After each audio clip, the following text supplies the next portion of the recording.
Hello, hello everybody, and welcome. Oh my gosh, it's so loud for me. I'm hoping it's not as loud for you guys. I'm slowly turning on my desktop audio, and I will be I want to see if there's a... Yes. Removes content copywritten, flaggable from...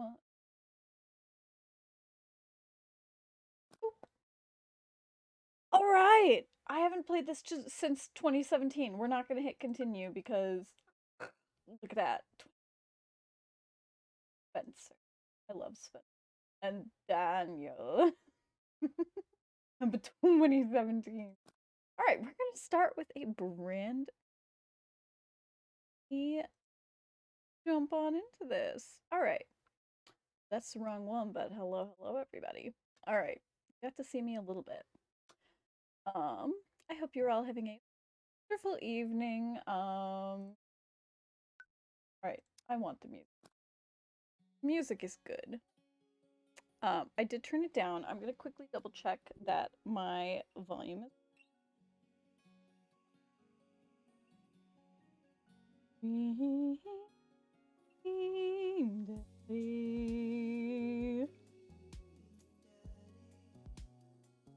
my gosh, I forgot how good this song was.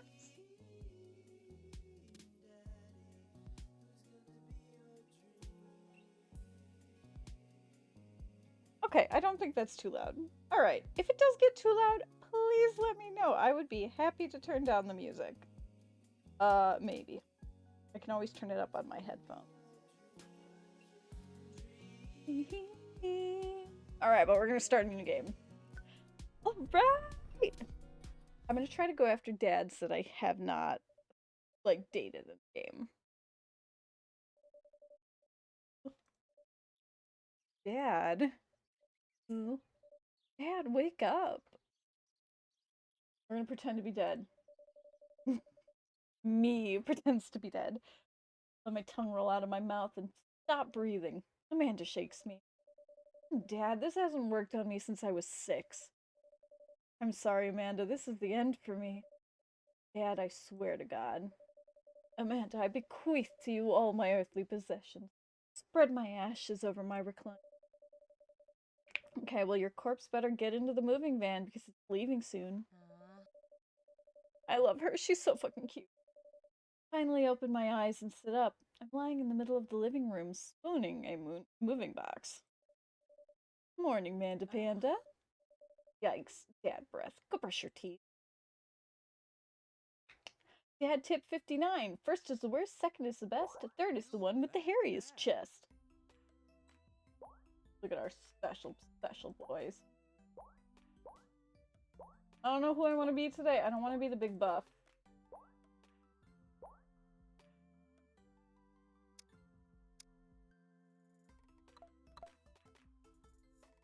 Ooh, what face? I actually really like being... I should have done this first before I started, but also this is fun of it. You?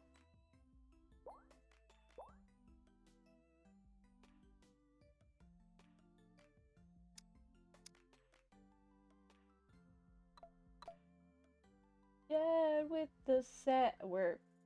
With the sad eyes. Anime eyes. Crazy eyes.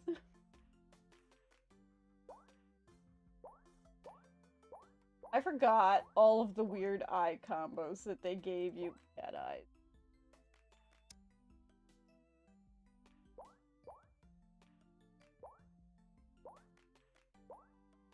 I think we might go with these eyes. I want green. Eyelashes.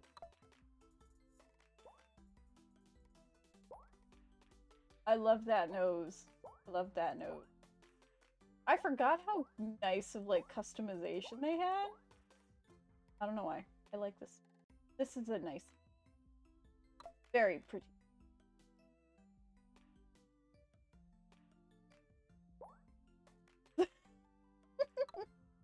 There we go. There's the brows. We're gonna update those because... No. Big no. They're not gonna be blonde. I do like that, though. Those ones. We were this brown? Yeah. Facial hair! Little mustache.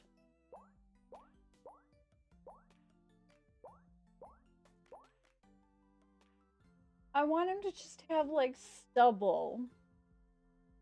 I don't need him to have a lot.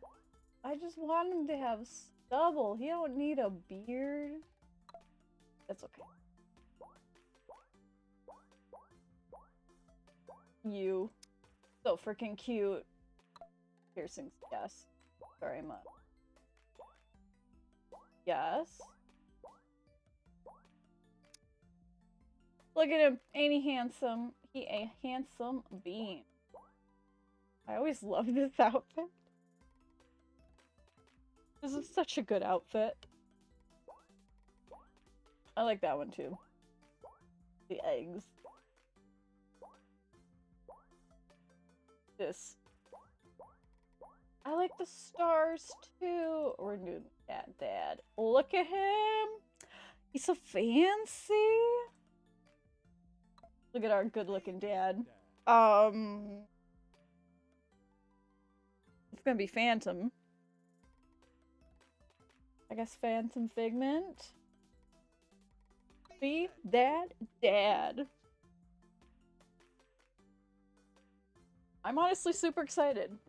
My top dads from this are Joseph, Robert, and Damien. They are my top dads. I need to try and go after other people. That's my only goal for today. I think we're going to start with Craig. Did you fall asleep packing? Well, I got most of it done, I think. Searching around the room, it looks like you did a pretty good job. Every box is sealed except for one. Wait, a straggler. What's in it? Looking in the box, I see a bunch of old photos and a little photo album. Wow, I haven't seen these in years. Look how cute. Pull out one of the dusty albums from the top of the pile and we begin to look through it. And that's the coolest baby I've ever seen. Yeah, only way your father and I could ever get you to stop crying was to put the sunglasses on you. But whenever we tried to take them off, you started to cry again. You spent the first 2 years of your life with sunglasses on. Nice. Halloween, when you were maybe 4? Oh my god, that dragon costume. You couldn't decide between a princess or a dragon, and you went as both. A princess dragon. Why do I remember crying in that dragon costume? You saw yourself in the mirror and realized you were afraid of dragons. Seeing yourself inside the dragon's mouth was a realization of your greatest fear, I think. Yep, that definitely repressed that memory. And this was you in your horse phase. Dad, I believe you named the plush horse Sir Horsington the Brave. I don't think that was his... Amanda lunges for the photo, but I quickly snatch it away and hold it above her head with my superior dad arms. Nice try, but this is important blackmail for later down the road. Go ahead and try me. I've seen pictures of you and your ska band. Ouch, kid. The Communist Manifesto had a chance back in the day. Look off in the distance and reminisce about the Radhorn section. Hey, it's Emma P. No, Dad, that's Emma R. I didn't meet Emma P until high school. Honey, I promise you wholeheartedly that I will never stop mixing those two up. Dad, Emma R has been my best friend since I was 7. Give it, like, a little bit of effort. Ah, right. Emma P was the one who...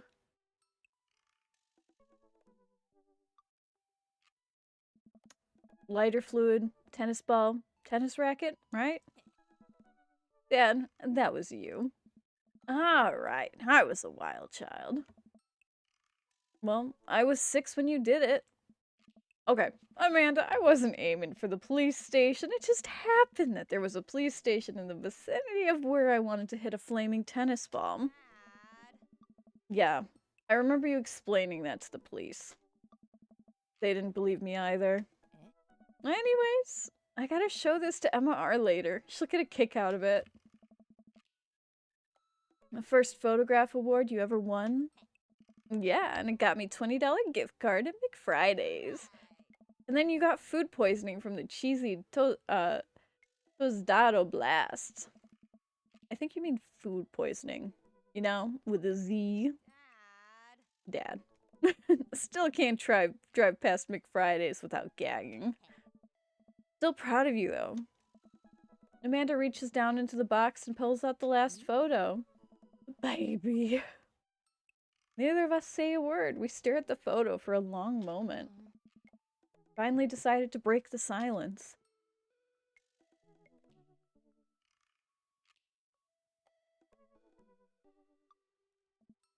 It's kind of a funny story. Got into a car accident right there in the hospital parking lot. It wasn't anything big, just a fender bender, but of course I was freaking out. The old lady who crashed into us was freaking out, and I don't know what to do. But your father, oh man. He holds my hand and looks me directly in the eye, and calmest I've ever seen him, he says, "It's okay.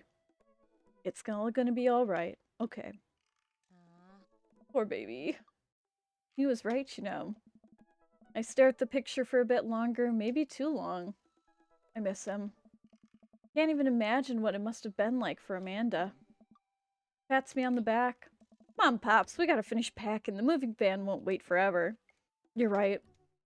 And away we go. Amanda and I pile into the car and take one last look at the old house. So many memories here. Hard to believe your father and I bought this place almost 20 years ago. Hey, remember when I shattered the front window playing catch? Always had a very strong arm. Hey, remember when I shattered the other front window pretending to be a robot who breaks windows? You were a very imaginative child. Hey, remember when I broke the back window playing... We get it, Amanda. You break stuff. And there'll be plenty more stuff for me to break in the new place.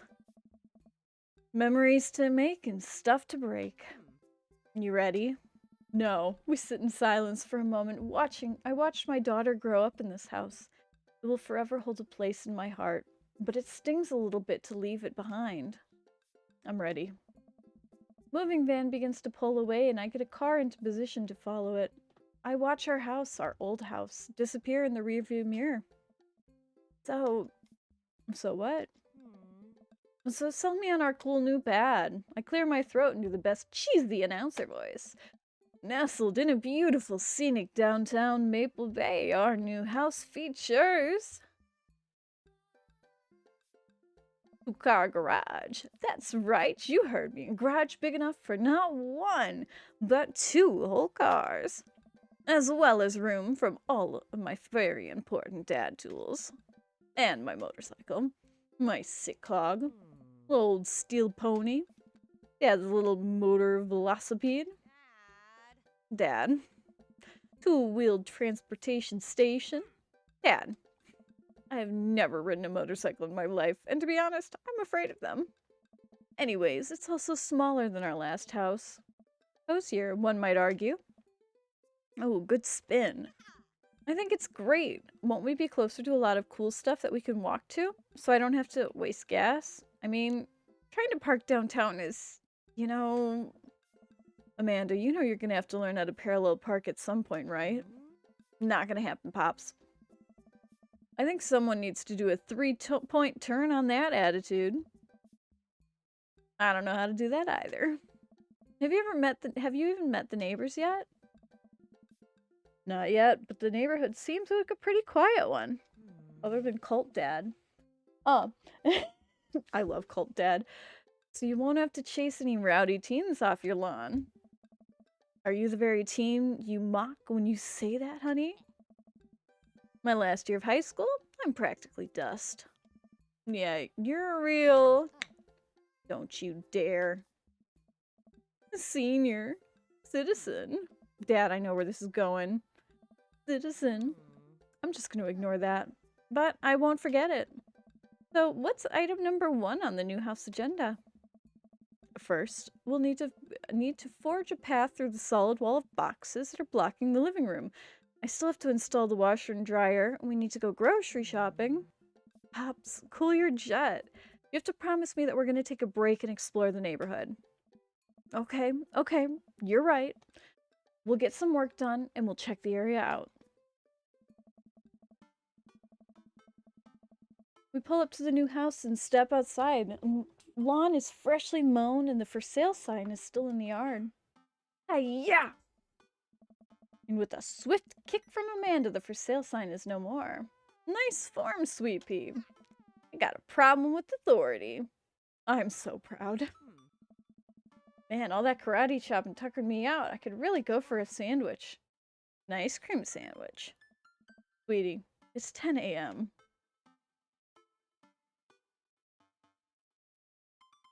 We're gonna go get some coffee. I gotta get my hands on a nice hot cup of bean juice or I'm gonna be useless all day. I don't drink coffee, but it's a good option for the game. I think we passed a coffee shop on our way here. Maybe we could check it out. Let's do it. Dad tip 15. You always have time for a beer with your buds. We walked down the shop to the Coffee Spoon, a cute little place on the corner. Man, this is such a convenient walk from our place. I mean, I guess. What's wrong? Why would I go somewhere else and drink coffee on a couch where I could just drink better coffee at home in my own couch and not have to make awkward eye contact with other people? At least when I'm home, some random guy isn't just gonna come up and sit on the recliner next to me and I won't feel like a little weird about it because technically he's not sitting at my table, but he's very much within my personal zone. And Dad, and what's the etiquette when you have a dirty mug? Is there a bin? Do you just get up and set it on the counter because you don't know where else to put it? Or do you leave it there and feel your face flush hot with shame as you consider the possibility that there was, in fact, a bin somewhere just out of sight and now you're the jerk who left their mug? Dad, are you afraid to meet new people? Yes, Amanda! We walk inside. Look at our hot man! Inside of the coffee shop is an incredibly warm... the inside of the coffee shop is incredibly warm and inviting. Vinyl records line the walls and patrons lounge against a well-worn-in couch. Some cool tunes spinning on the record player next to the little stage. Hello, Matt. Welcome to the coffee shop, guys. How's it going? What's with the name? It's kind of dumb. It gets mentioned in a poem I like, and I thought it would be a good idea at the time, and I suppose now it's still a good idea because, like, the business is still running. But people ask me that question all the time, and I give them the same answer every time. Now I'm standing here rambling, and I'm sure we're all getting more and more uncomfortable the more I keep talking, but man, we're in it now, and I can't stop. He's so handsome. He's so good. So what it'll be. I scan the chalkboard menu and I'm immediately overwhelmed. I'll have,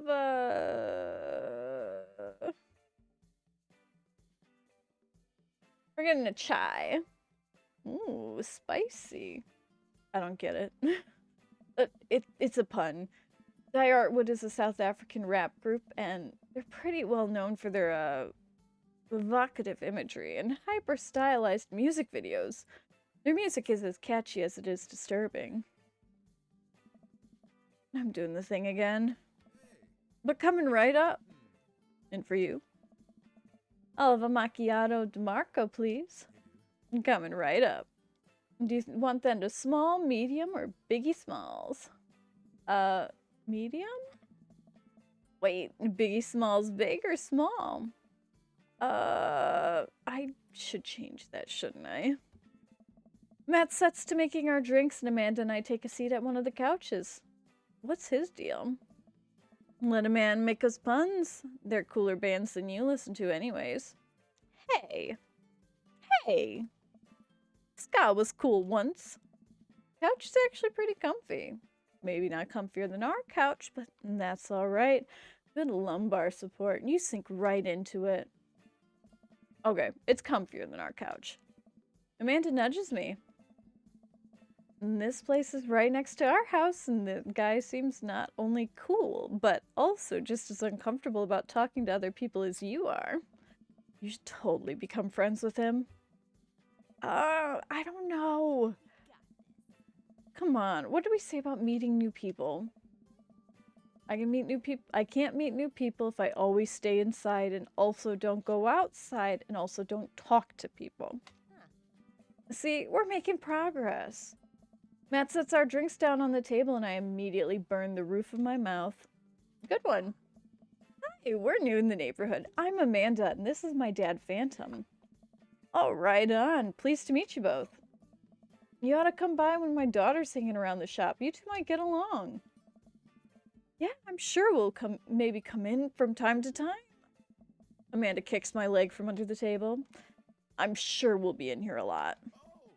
You know what? Let me get your guys' opinions on something.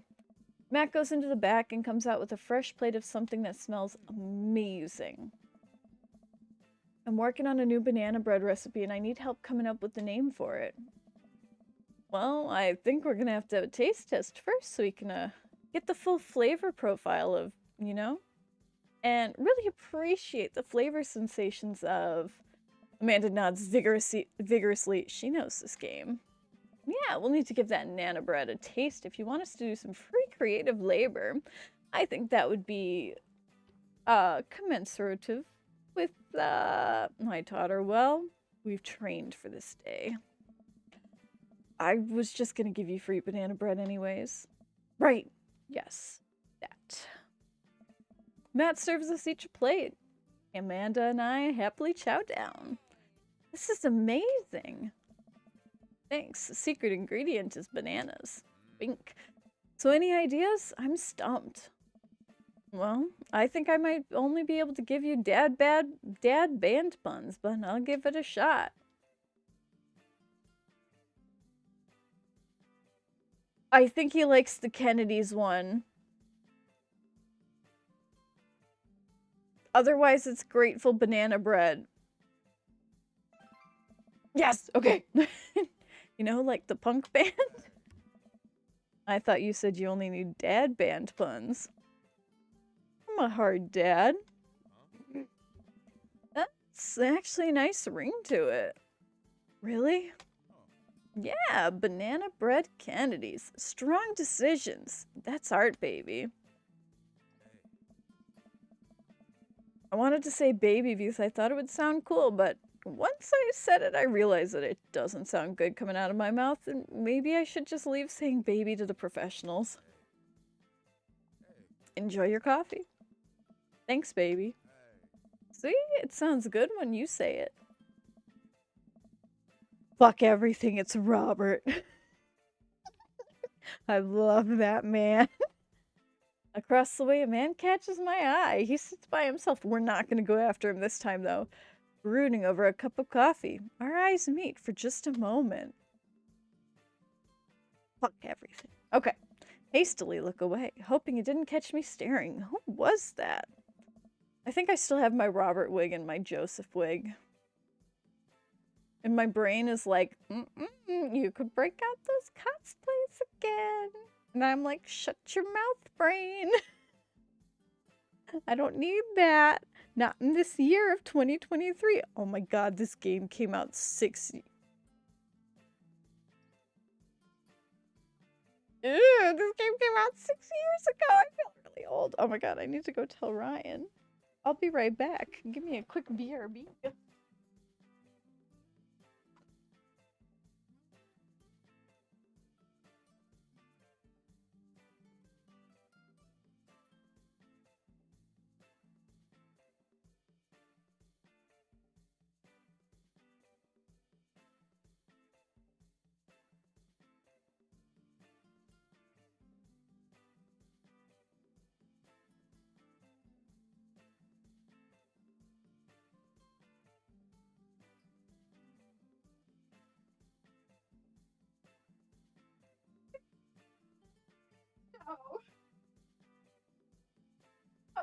possible?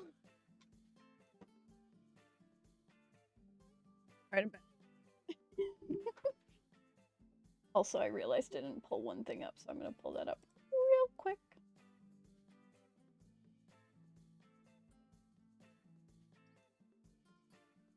Should refresh. Yep, there it goes. Okay, perfect. I haven't really been streaming on my computer because I've been trying to plan on moving my room around. Have a little bit of a different stream setup. So there's some things that are plugged in, other things that aren't, and I've just been like, I'm just gonna hold off. And I haven't moved anything yet, but I'm going to. So hopefully I'll be able to have some fun streams in the near future that involve my Elgato a lot more.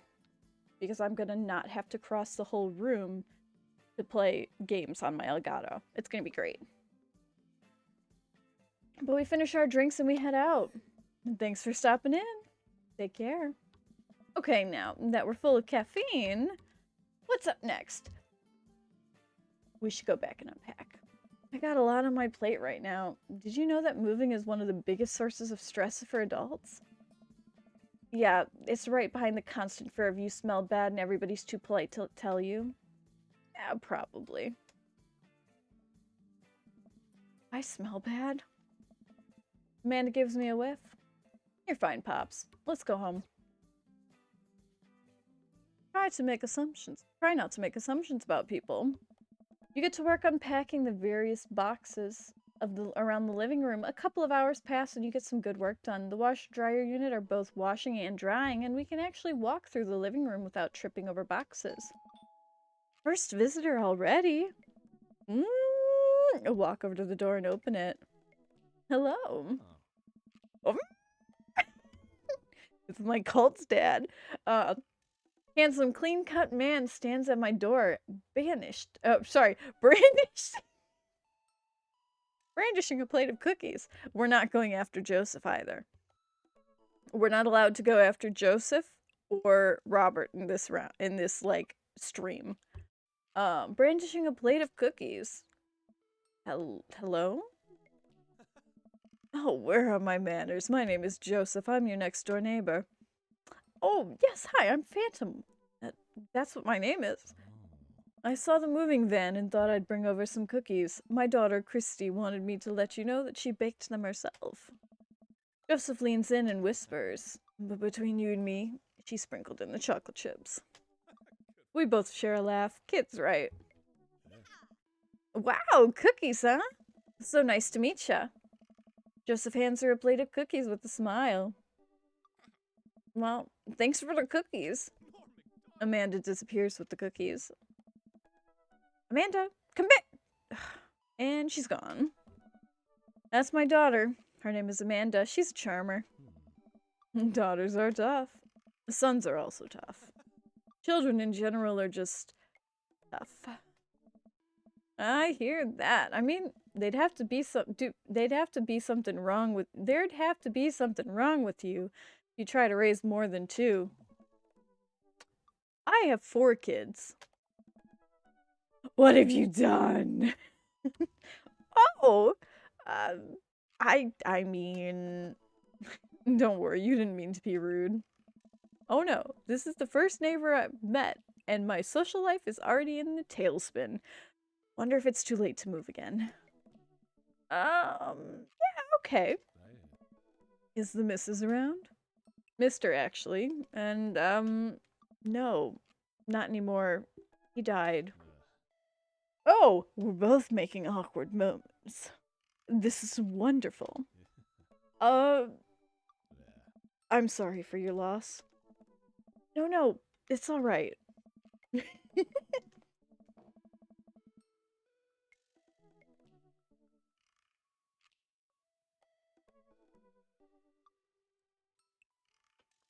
Sorry, I just did my liquid check to make sure that I have water because I know this is a lot of reading. Wow, this is uncomfortable. We stand there quietly for a moment, acutely aware of how awkward we've both made things. I'm sorry, can you close the door real quick? Look at Joseph quizzically, but comply. After a second, I hear a knock on the door. Opening it, I see Joseph standing there with a huge smile. Hey, I'm your new neighbor, Joseph. I promise not to talk about your dead spouse this time. I'm throwing a barbecue for the cul-de-sac, and I'd love for you to come by and meet the rest of the neighbors in our community. What do you say, pal? That sounds great. My daughter Amanda and I would love to stop by. Also, 4 kids is a perfectly normal amount of children to have.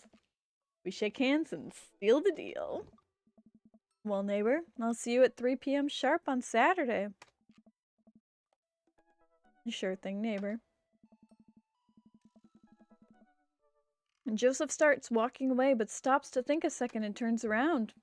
Hey, in all seriousness, raising a kid on your own can't be easy. If you ever need to talk about stuff, I'm a youth minister at church down the street. I don't know. I wouldn't really consider myself a youth. You look pretty young to me, but suit yourself. And with that, Joseph's gone. Well, he seemed nice. Amanda walks back to the living room, crumbs on her face and cookie in hand. That was the smoothest recovery I've ever seen.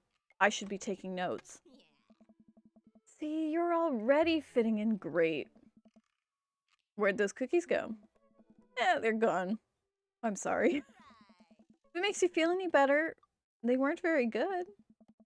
So you ate all of them anyways? Well, I guess that makes it break time. Any ideas? We're gonna go get some fresh air. Let's hit that park down the road. I saw a ton of dogs when we drove past it. Okay, will you help me steal a dog? For the last time, I can't fit a dog into the pocket of my cargo shorts. It's physically impossible. You're breaking my heart, Pops. Yeah, tip 11. It's rude to ask people about their something. Amanda and I begin to stroll through the neighborhood. I can't believe how beautiful it is outside. Kids are playing in the street, the flowers are in bloom, the faint smell of nearby barbecue drifts through the air.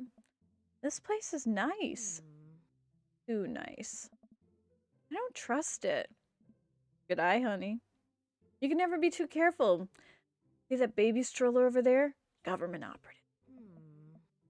We're on to you, baby.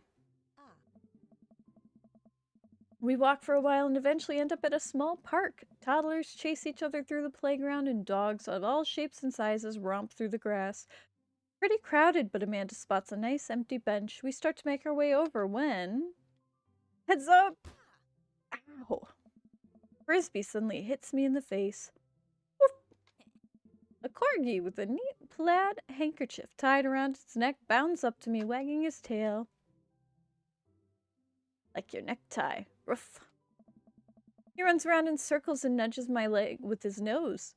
Oh god, this is the cutest dog. We're gonna pet the dog. But where do I pet the dog? Chin scratches! Give him chin scratches under his ear, under his chin. Ooh, the tail is wagging at top speeds. Definitely could have caught that. A guy in a Hawaiian shirt walks over and takes the frisbee from me. You know, frisbees are traditionally caught with your hands, not your face. Catch it with my teeth next time. Caught me off guard in this round. Not again. Not ever again. Yeah, I'm just messing with you. I'm Brian, by the way. I'm a phantom, and this is my daughter, Amanda. I look over at Amanda only to find her sitting on the ground, rubbing the dog's tummy. Hi. Your dog's cool. Ah, old Maxwell sure loves the attention. It's great to see another father and daughter out here on such a sunny day. Where's yours? Brian gestures over to the grassy knoll, where a young girl sits in a checkered blanket. She's reading a book bigger than her head. Puts it down and heads over to us. She's so cute. I love Daisy. This is Daisy. She's reading the Brothers Karamazov. Her teacher tells me that she has the reading comprehension skills of a high schooler. How old is she? 10. She's a precious little youngster. Whoa. My natural dad instincts kick in. I must brag about my child's accomplishments. Oh no, it's happening. Go on, Daisy. Tell him about yourself. That's my girl. Amanda, get in there. Okay, okay.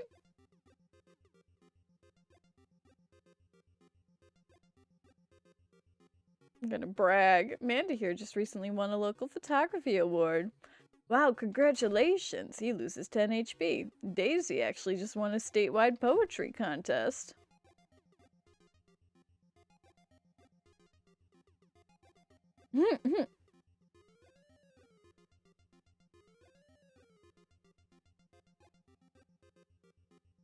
We're gonna do the spelling bee. Pull up a photo of Amanda winning her 10th grade spelling bee. Wow, congratulations, Amanda. Daisy is getting prepped for an annual spelling bee right now. Hopefully this will be her 3rd win in a row. Yikes, you lose 5 HP. Daisy started a weekly chess club at her elementary school computer club. She's the president too, of course. Dang, my high school doesn't have a chess club. Or even a computer lab. Yeah, we're not gonna win this one. Last week, unprompted, Amanda helped an old woman with her grocery bags. Extra powerful. You loses 20. Daisy sold an entire candy bar this year. Enough candy bars this year to get the top prize of canoe. We're taking it out next weekend. How's that even possible? Amanda could barely get one of those sticky hand things. Extra powerful. You lose 20. We're gonna brag again. Amanda's in all honors classes this semester. Brian loses 10. Oh, really? I'm actually talking to Daisy's teacher about having her skip a grade. Even Amanda kind of bristles at that one. You lose 20 HP. I don't think I've ever won this one. We're just gonna brag again. I know we're gonna lose, but that's okay. Started volunteering at the homeless shelter in our old neighborhood. Yep. You don't say. She should talk to Daisy. She actually helped to organize a food bank in the Maple Bay. Yeah, Amanda, I'm sure we could find some use for you to do. Extra powerful. Dang, he's really got us beat. Boy, it's been such a treat getting to meet you two.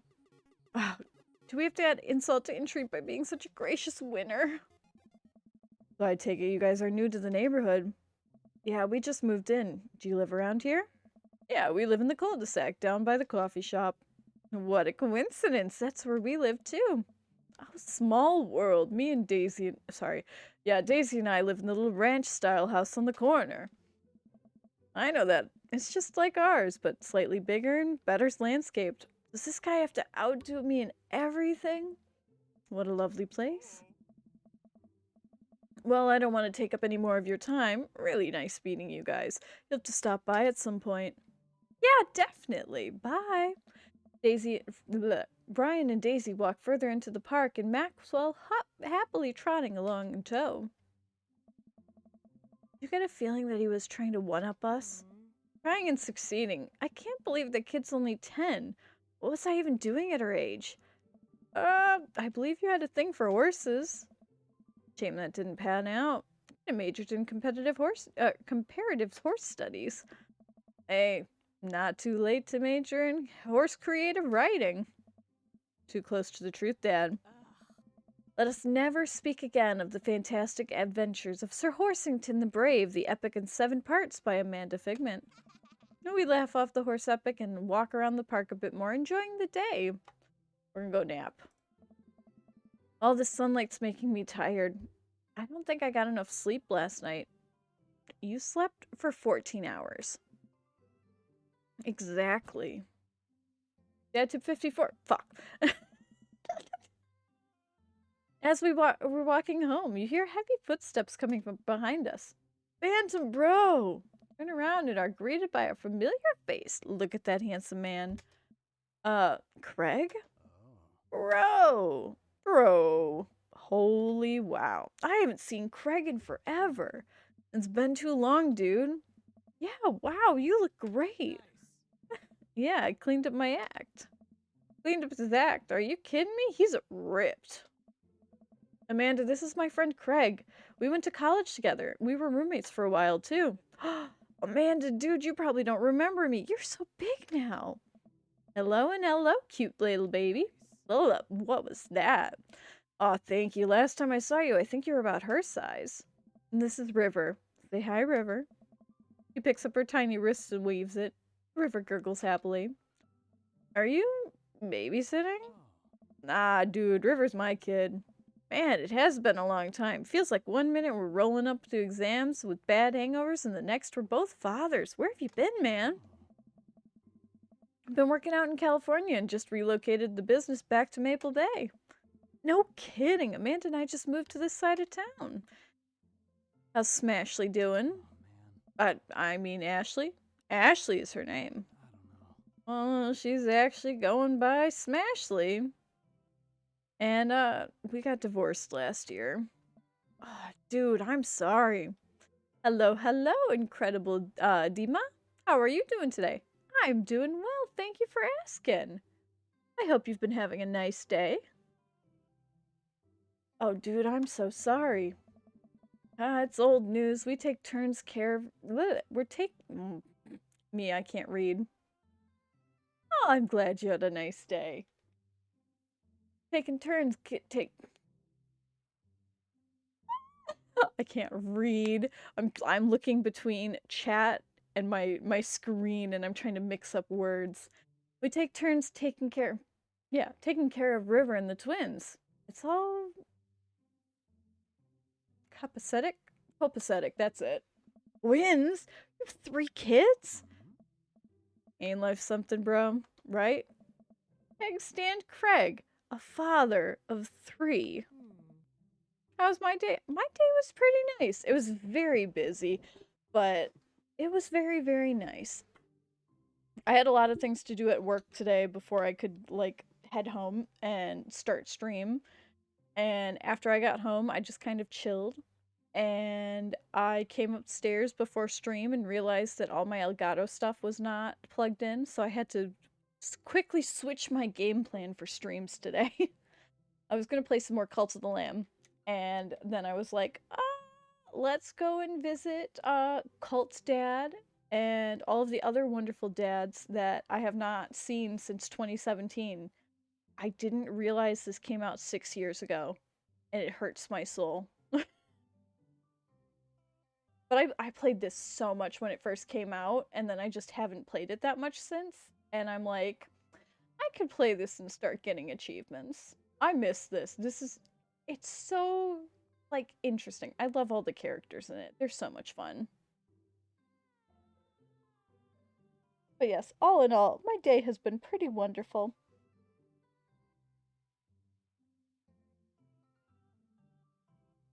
How long do you play this game? I just started playing again today. You played this game so long? Yeah. In 2017, I was looking at my time. I had 16 hours that I played.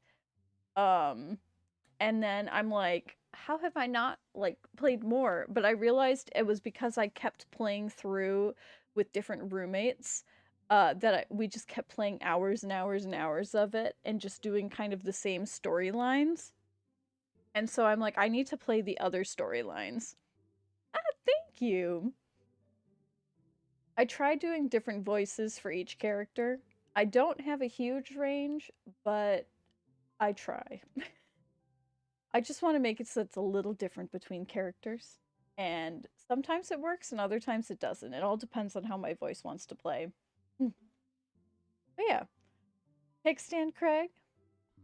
Yeah. Oh yeah, that's my old college nickname. He got it because he did a lot of keg stands. Ah, thank you. It's that thing where you do a handstand on a keg and then you drink from the keg. Right. He was very good at it.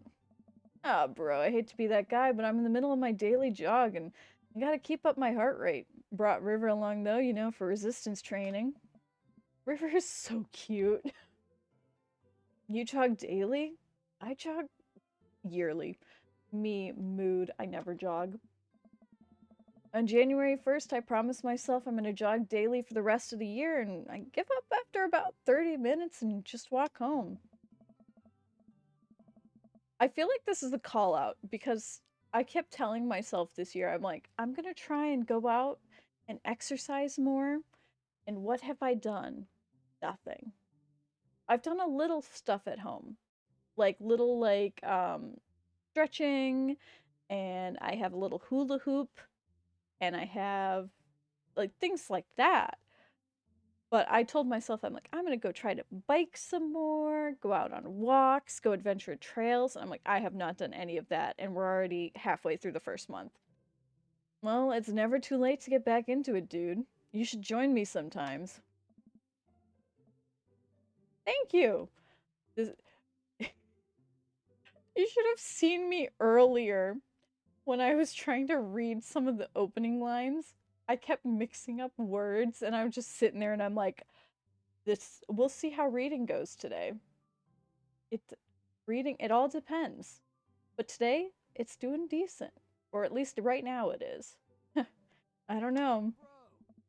Come on, it'll be fun. We could grab breakfast afterwards, catch up. We could do bro brunch like the good old days. All right, sure. Sounds great. Great, let's get that going soon. I better get moving. Good to see you guys. Craig gives a little wave, puts his earbuds back in, and jogs off. I can't believe Craig is ripped and has kids. I'm reeling. Why is that? The Craig I knew is not fit to be responsible for any living thing, including and especially himself. One time I watched him drink an entire jar of marinara sauce for dinner. Amanda, he opened up a new jar of marinara sauce and then he drank it like that was a thing normal people do. It was unholy. And then I asked him what the hell he was doing, and he said, and I quote, it's basically a smoothie, bro. Well, I mean, technically, he's not wrong. He jogs. He was jogging. He's like a totally different person. Anyways, we better get home. I have plenty of time to reflect on how old I feel later. I went to go start reading the dad tip, and of course it's gone before I can blink. Amanda and I flop down on the couch. Amanda has to shove some empty boxes out of the way before she can sit. You need to go? Well, thank you for joining me today. I'm glad that you got to see a little bit. I hope you are having a wonderful evening, day, and or morning, depending on where you are. I usually stream on Tuesdays, Fridays, and Saturdays at 6 p.m. Eastern Time. So if you ever want to join me again, you are more than welcome. And again, thank you for joining me today. Amanda and I flop down on the couch. Amanda has to shove some empty boxes out of the way before she can sit. Too bad we're going to put my stuff right back into these boxes in a few months. Thank you. Thank you for the follow. I've got Kingdom Hearts in line for tomorrow. We're close to the end game of Kingdom Hearts 2, if that strikes your fancy. But yeah, see ya. Have a great evening.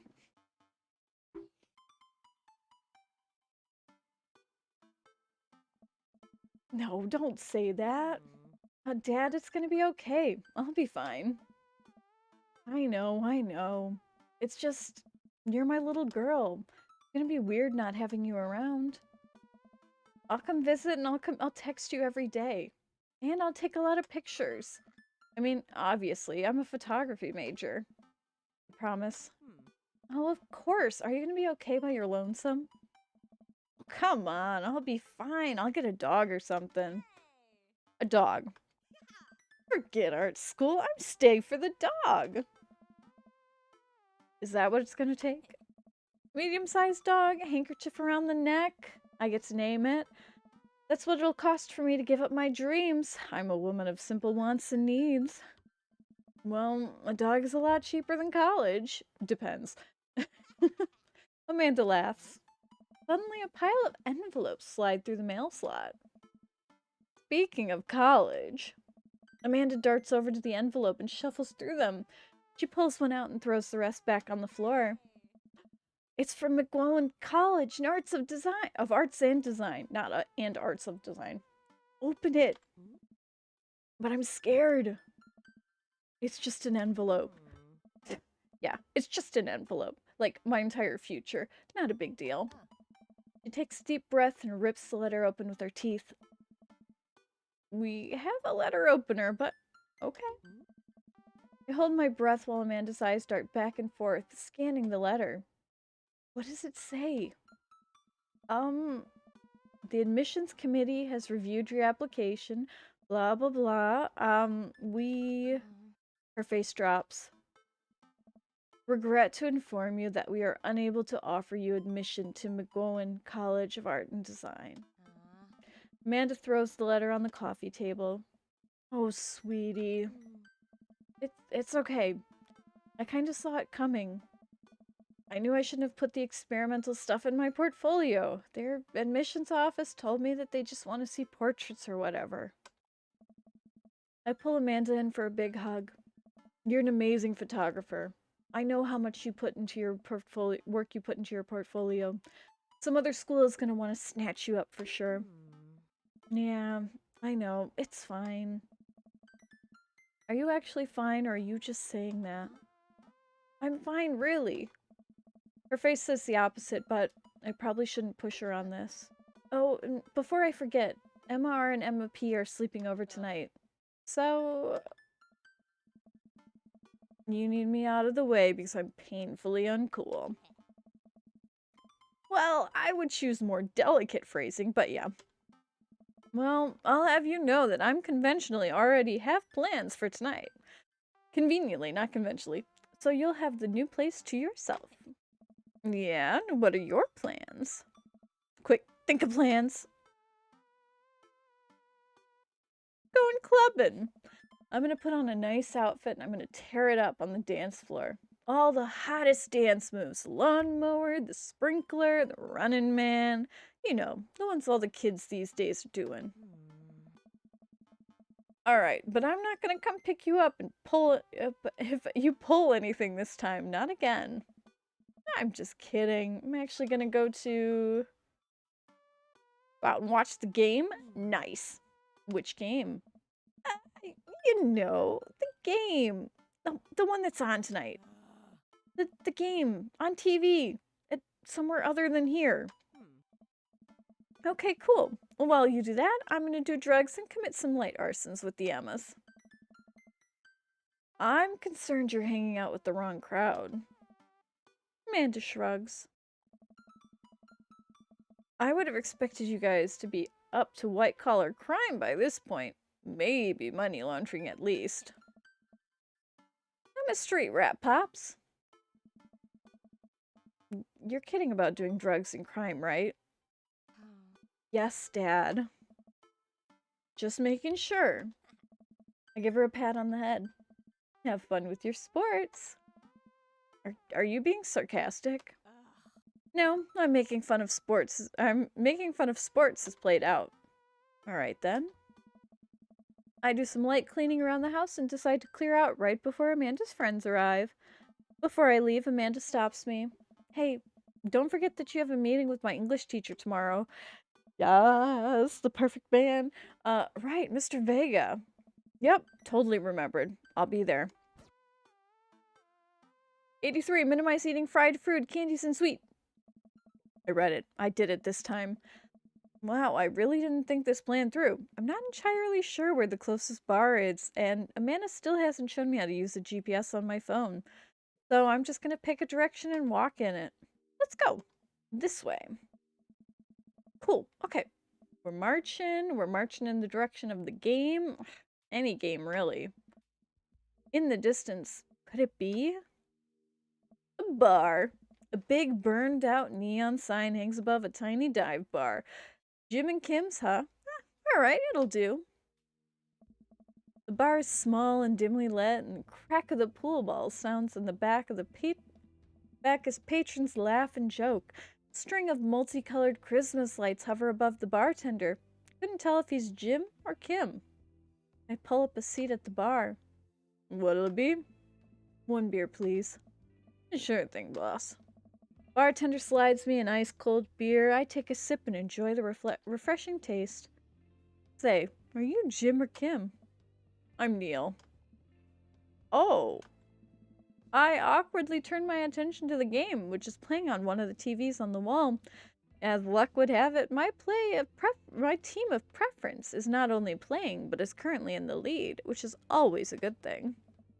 Brightly colored mascot, which is some kind of animal, does cartwheels. I silently cheer for my favorite team, hoping that I don't get into any confrontational arguments with the fans of the opposing team. Several people in the bar are wearing the distinct colors of the team I dislike, although I believe from the demeanor that, like me, the passion for their team is all in good fun. Hello, Wine Mom. I love you. You deserve better. And we'll leave it at that. A middle-aged woman holding a nearly empty wine glass slides to the bar and sits uncomfortably close to me. Hey, sailor. Hello. Good to see fresh meat in here. I'm Mary. Come here often. No, actually, I just moved out to this part of town today. I'm Phantom, by the way. Oh, you watching the game? Yeah, my preferred team is in the lead. If they keep it up, they'll win the game with ease. Oh, I love that team, but I also love that game. I love someone who knows their ways around balls. I'm getting the impression that she's a little drunk. Just a little. Buy a gal a drink? We'll buy her a drink. You almost reluctantly signal the bartender to order Mary another glass of wine. Neil jokes back and forth with Mary. They're clearly friends, and this clearly isn't her first time doing it. She tips her glass at me. Suppose I gotta keep you company now. So, what do you want to know? What's the latest gossip? You came to the right broad. I'm an observer. I watch people. I see everything. Know everyone. Nothing gets past me. So what? I thought you were gonna... I forgot what we were talking about. About the gossip? You said nothing gets past you? Oh, right. I'm a steel trap. Confidential to a fault. So, what else can you tell me about this part of town? It's quiet, that's for sure. If you want an idyllic little life with a white picket fence, this is the place to do it. But every town has its secrets, you know. Yeah, it's in your own backyard. She takes a sip of her drink. It's a little too ominous for my taste. She leans in closer. Would you like to learn of my secrets? Oh boy. Maybe some other time. Suit yourself, sailor. Mary saunters off, setting her sights on the newest bar patron to enter. I happily watch the game over another beer. The game has gotten close to terms and of points, too close than what I'm comfortable with. After a particularly skilled player scores a number of points for the other team, putting them in the lead, I hear an affirmative grunt from another man at the bar. Go team. It's the brooding man from the coffee spoon. Not allowed to go after Robert, but look at this man. Tall, dark, sexy, and dreamy. Yes. Okay. He sits alone, sipping whiskey and watching the game as well. Enjoy the game? I am now that we're winning. Oh, we must be rooting for different teams. In my opinion, my team is far superior. Well, I have to disagree on that. Based upon our win-loss record, I'd say that my team is superior. That's where you're wrong. Since, as it stands now, my team is beating yours. The conversation ends there, and we both go back to silently rooting for our respective teams. The game is close, with both sides playing their hardest to win. But in the end, my team prevails. Quiet cheering ripples throughout the bar. I raise a respective glass at the man drinking his whiskey. He raises his in response. An unspoken truce is formed between us based on mutual love for the game. He motions to the bartender, who pours 2 glasses of whiskey. The man slides one over to me. Name's Robert. Thanks, I'm Phantom. You must be new here. Mary's already hit on you. Yeah. Robert chuckles. She's a peach. Well, you picked the best bar in town. As slimy as it is, you'll never find a better spot than Jim and Kim's. Look at him smile. I love him. Is there actually a Jim or Kim that runs this place? No, that'd be Neil. Neil waves from across the bar. Good guy, Neil. Not enough Neils in this world. Okay. You whiskey fella or a beer fella? Beer, but I drink most things. You like shots? Shots. Thank God. Robert nods to Neil, who serves up 2 shots of whiskey. He hands one to me. Here's to your health. We take the shots. The whiskey burns going down, but I try my hardest to look tough. Wait, I think this is what making friends is. Okay, Phantom, this guy's out of my friend league, but I think if I play my cards right, we'll be pals in no time. Cough. He wants to be more than pals, but also not more than pals. He doesn't want his hand tattoo commented on. I'm gonna compliment his jacket. Thanks, been in my family a long time. Passed down from firstborn to firstborn. Cursed, would you say? Man is mysterious and cool. Way cooler than I am, at least. Robert signals to the bartender for another round. I think that if I complimented his good looks, I think he'd like that more, but I know he doesn't like his hand tattoo commented on. What are you doing here tonight? My daughter kicked me out of the house. Being honest, not like forever. She's having a sleepover with her friends. Family type, huh? Single dad. He gets up. Be right back. Gotta powder my nose. Never seen Robert this talkative. He must like you. I guess so. I gotta admit that Robert has a gruff charm to him. If a guy like that thinks I'm cool, then I must be. Robert comes back from the bathroom and grabs his leather jacket. I'm gonna go home. You had my way. We're not gonna sleep with him. We're not gonna ruin this for ourselves. Robert and I leave the bar and find ourselves walking in the same direction. I live in the cul-de-sac down the way. He winked. Does everyone live here? Me too. We just finished unpacking today. Great place to be. Good neighbors. Well, some of them. Who's that? We get to Robert's house, which is just a few houses away from mine. We stop and he turns to me. I don't kiss and tell, Phantom. So, are we doing this or what? What? You know, do you want to come inside or not? A wave of realization brushes over me and I blush. I'd better call it a night. We're not messing this up. Even though we're not going after him, we're not messing this up. Catch you around? Sure, look at that smirk. I head home, head buzzing with whiskey. What did he mean? Or like, are we gonna do this or not? I plop down on the couch and I'm asleep before I even get a chance to take my shoes off. Yeah, tip 35. Fuck, it's called making something. I wake up with a text from an unknown number. Rise and shine, early bird. Still want to work out. It's Craig, by the way. Holy crap, it's 6 a.m.? Not just 6 a.m. anymore. Without realizing it, I drift back to sleep. Oops, I must have winked back out. I checked my phone again. Hey, bud, still want to get your swole on? I'm ready to tear up the track. Hit me up. God, the last thing you want to do right now is work out. But it's Craig. I do want to catch up. We're going to the gym. Hey, man, I need a few minutes to wake up and I'll meet you in 20. After a few texts, another text comes in. Sure thing. Meet me at the gym. I stretch and my bones creak. I gotta stop falling asleep on the couch. I throw off my blanket and... Hey, wait. I don't remember falling asleep with a blanket. Amanda must have tucked me in after I fell asleep. Bless that child. I reluctantly brush my teeth, throw on the only clothes I own that I even kind of gym appropriate, and head out. The neighborhood is quiet and serene this early in the morning. Birds chirp and the grass is still wet with dew. Surprisingly, the gym is pretty crowded. I spot Craig standing out front, stretching. Of course, he spots me and waves me over enthusiastically. Hey, bro, good morning. Hey, good to see you, man.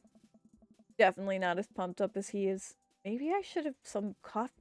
I should have had some coffee before I left. You ready to kick some butt? With your help, I am. I get the feeling that this is going to be less of a kick butt and more of the gym kicking my butt. But I can handle it with you here. Dude, bro, that means a lot. We head into the gym and I'm immediately... Oh my gosh, I'm sorry. I had a hiccup. Oh my gosh.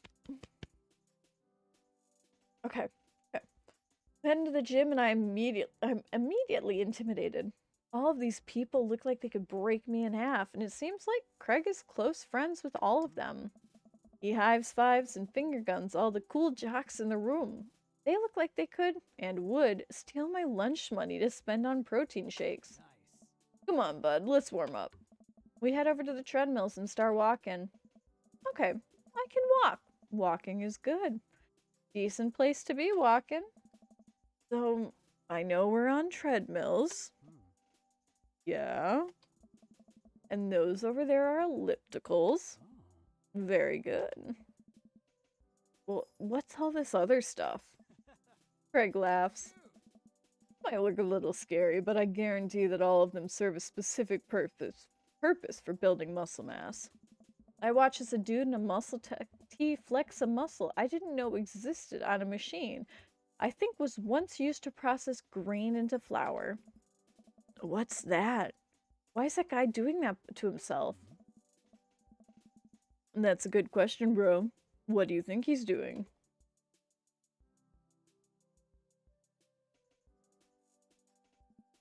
He's trying to make his thighs so strong he could crush people's skulls with them.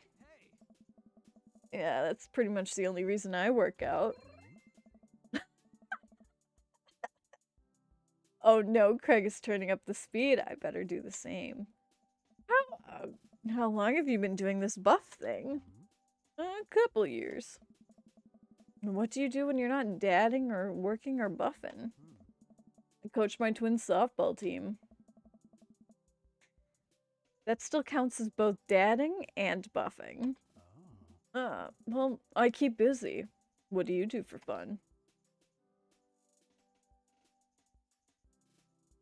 Check out my hot bod. I want to say I love learning. Try to educate myself about the world around me. I'm like a sponge for knowledge, soaking up all that intellectual content. You know, history, the paranormal, wilderness survival, aliens. Mostly those things. So you watch the History Channel too, huh? Yeah. We're jogging out. Yeah! I look over at Craig, who hasn't even broken a sweat. How is he doing that so effortlessly?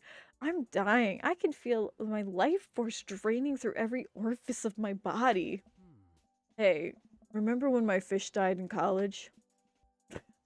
No. I don't like this story. Ugh. Oh my god, he's really bumping up the speed again. I guess I better do it too. This is fast. This is very fast. We were at that party and you voted to make me feel better. You tell me to create a distraction. Of course, I do a sick keg stand and get everyone cheering. And then I try to steal a fish from the fish tank at the party with my bare hands, like an idiot.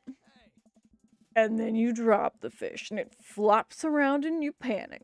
So you run and you to me post keg stand with dying dirty fish in your hands that you scooped up off the ground and you're yelling that we have to leave.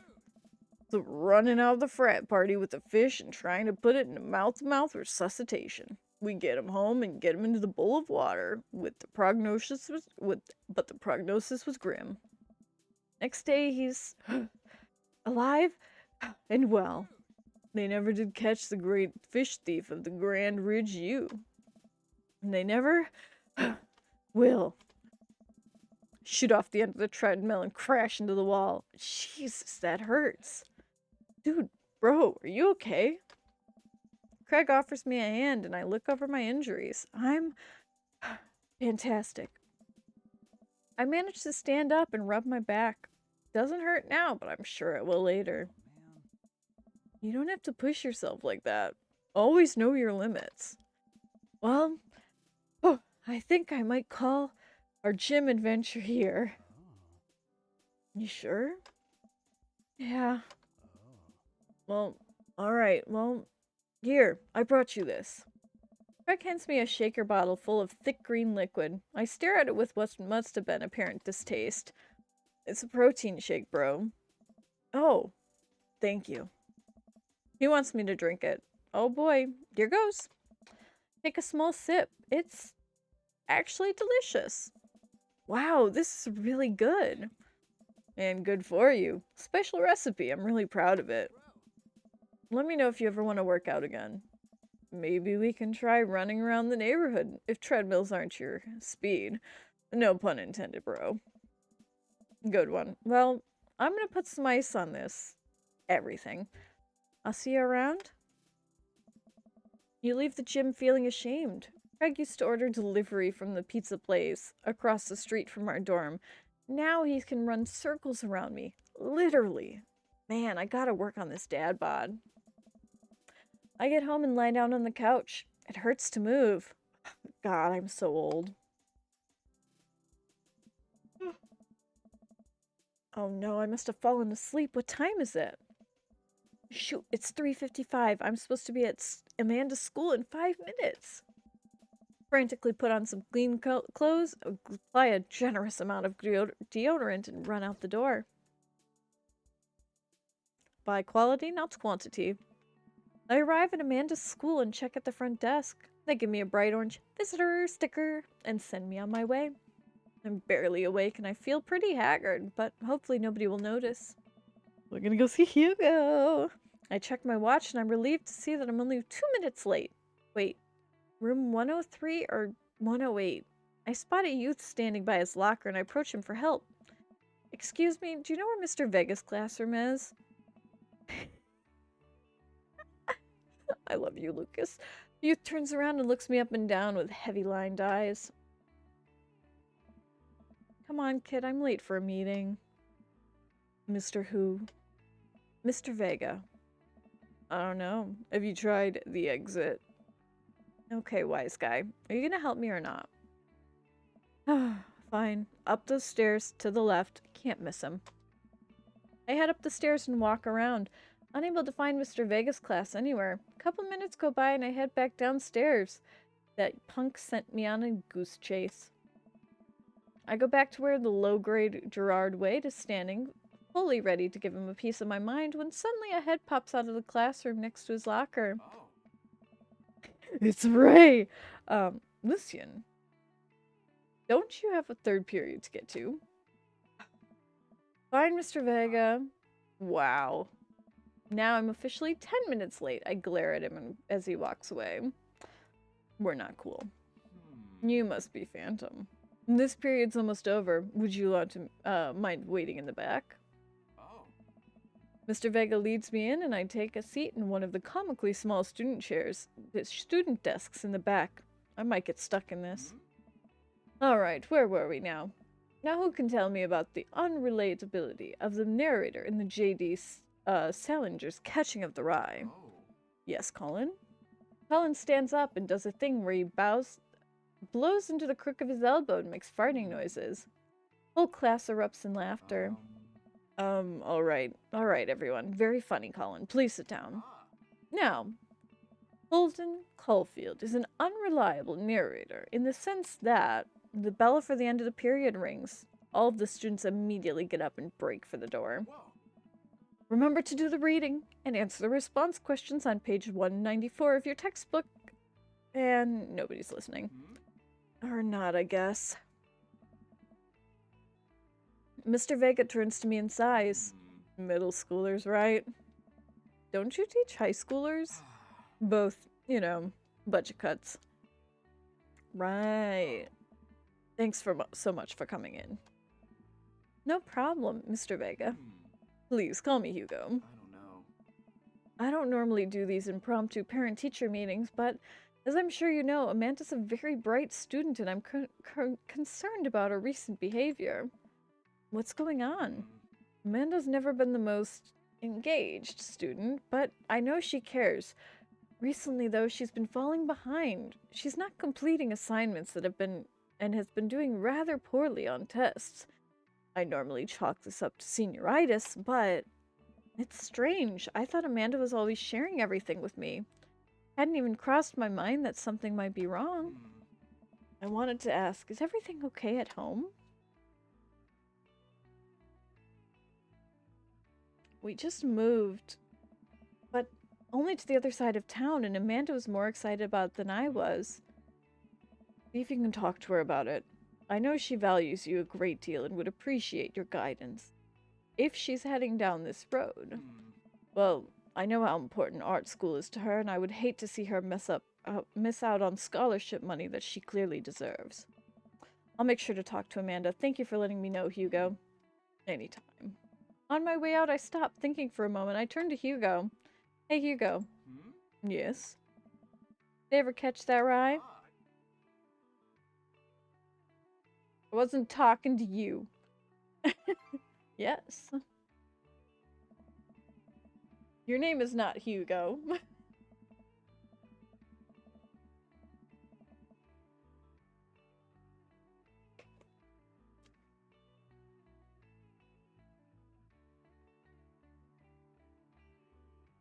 I leave the classroom and make my way out to school. I'm still a bit in shock that Amanda has been able to hide it so well from me. She always has been a force of positivity in my life, especially after we lost her father. Amanda must be done with classes for the day by now. I'm sure she would appreciate a ride home, and maybe I can talk with her about what's going on. I pull up to the carpool, and Amanda hops in the passenger seat. So, did you have fun gossiping about me?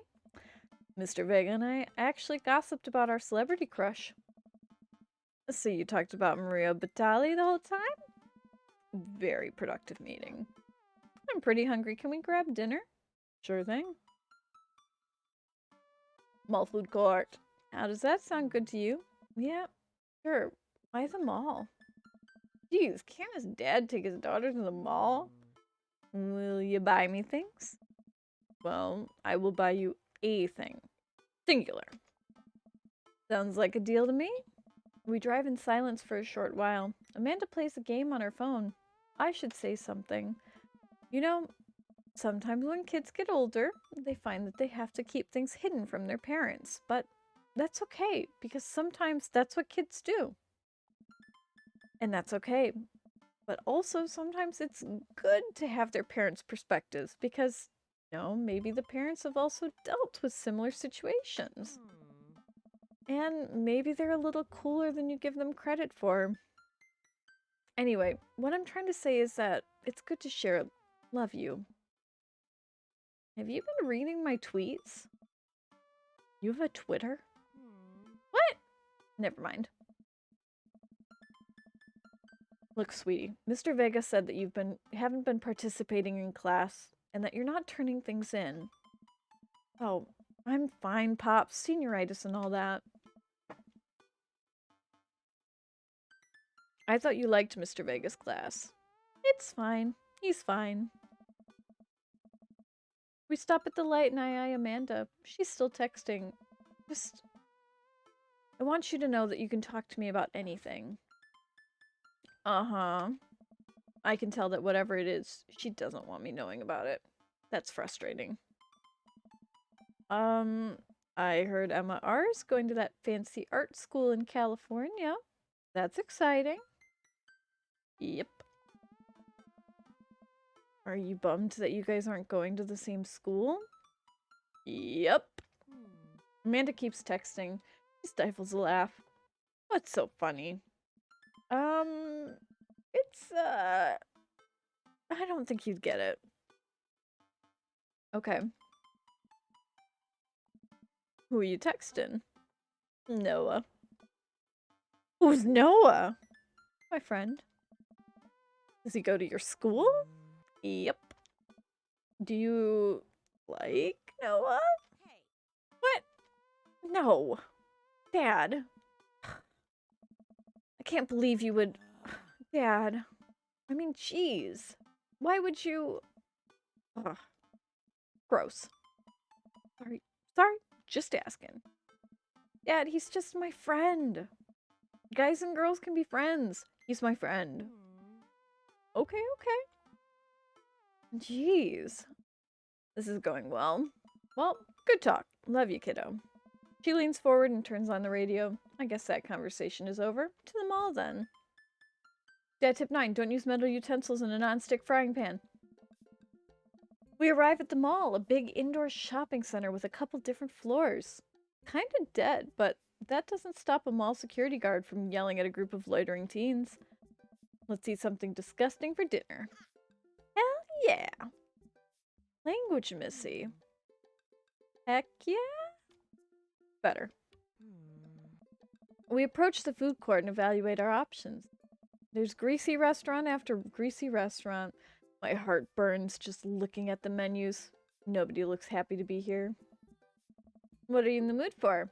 Bread dipped in sugar? Bread with cheese on it? Or do you want me to just inject some fat directly into your bloodstream? I extend my hand to her. Would you do me the honors of sharing some nachos? She takes my hand with a grin. It would make me the happiest, cheesiest girl alive. We order a giant plate of chips and unnaturally orange cheese from a very unenthusiastic and possibly stoned teenager. We take a seat at the rickety table and dig in. These are bad. These are really bad. But also strangely delicious.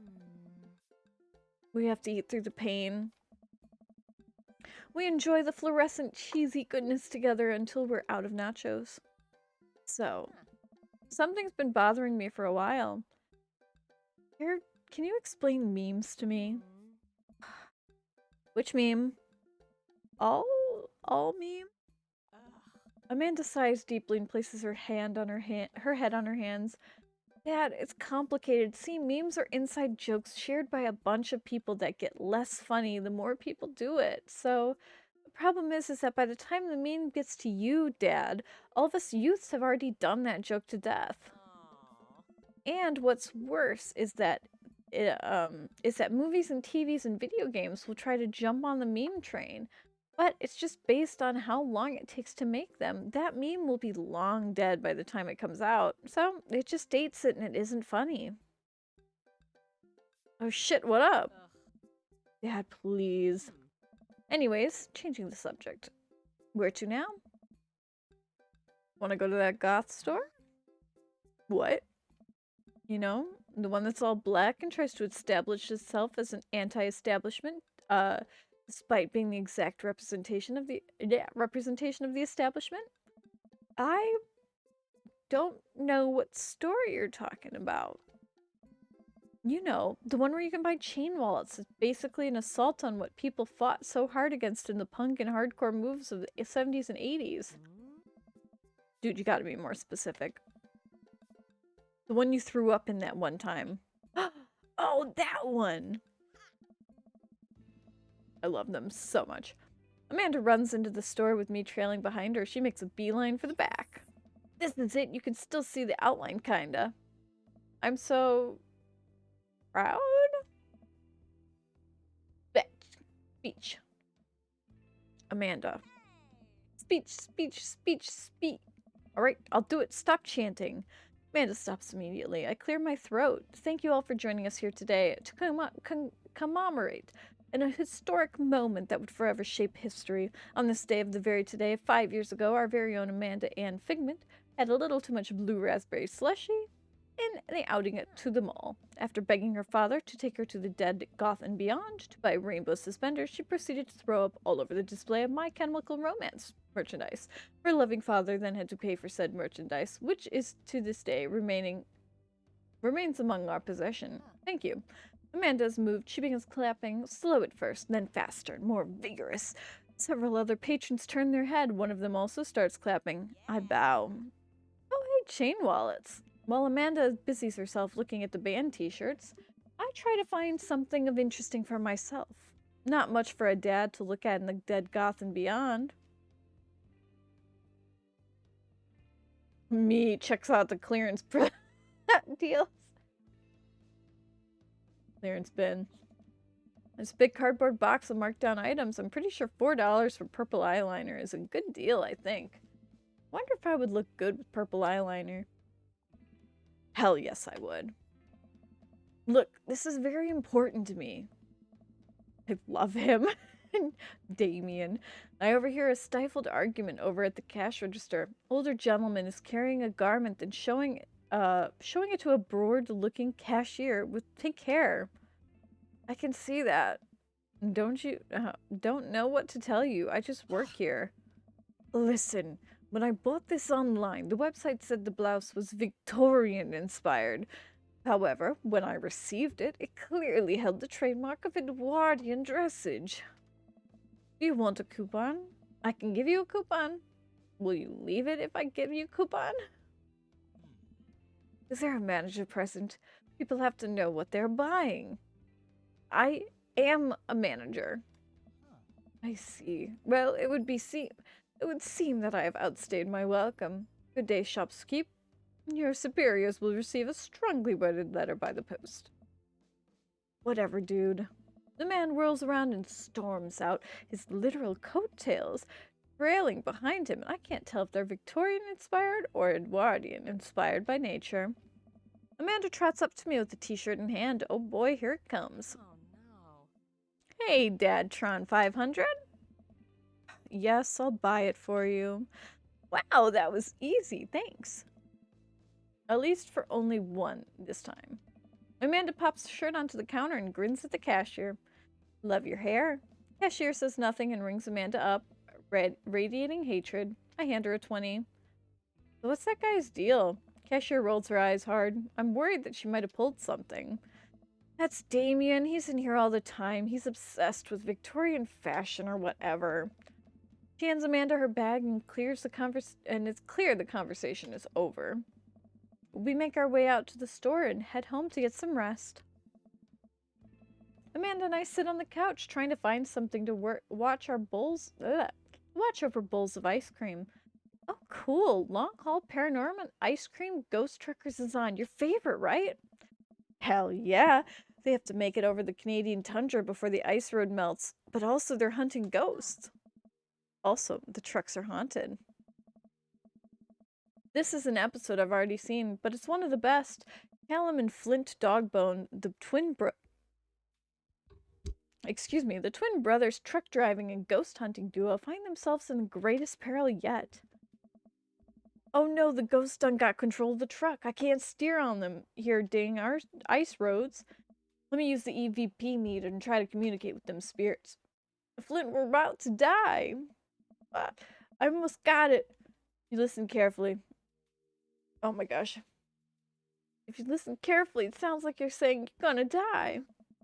Because we're about to die, you. This is art.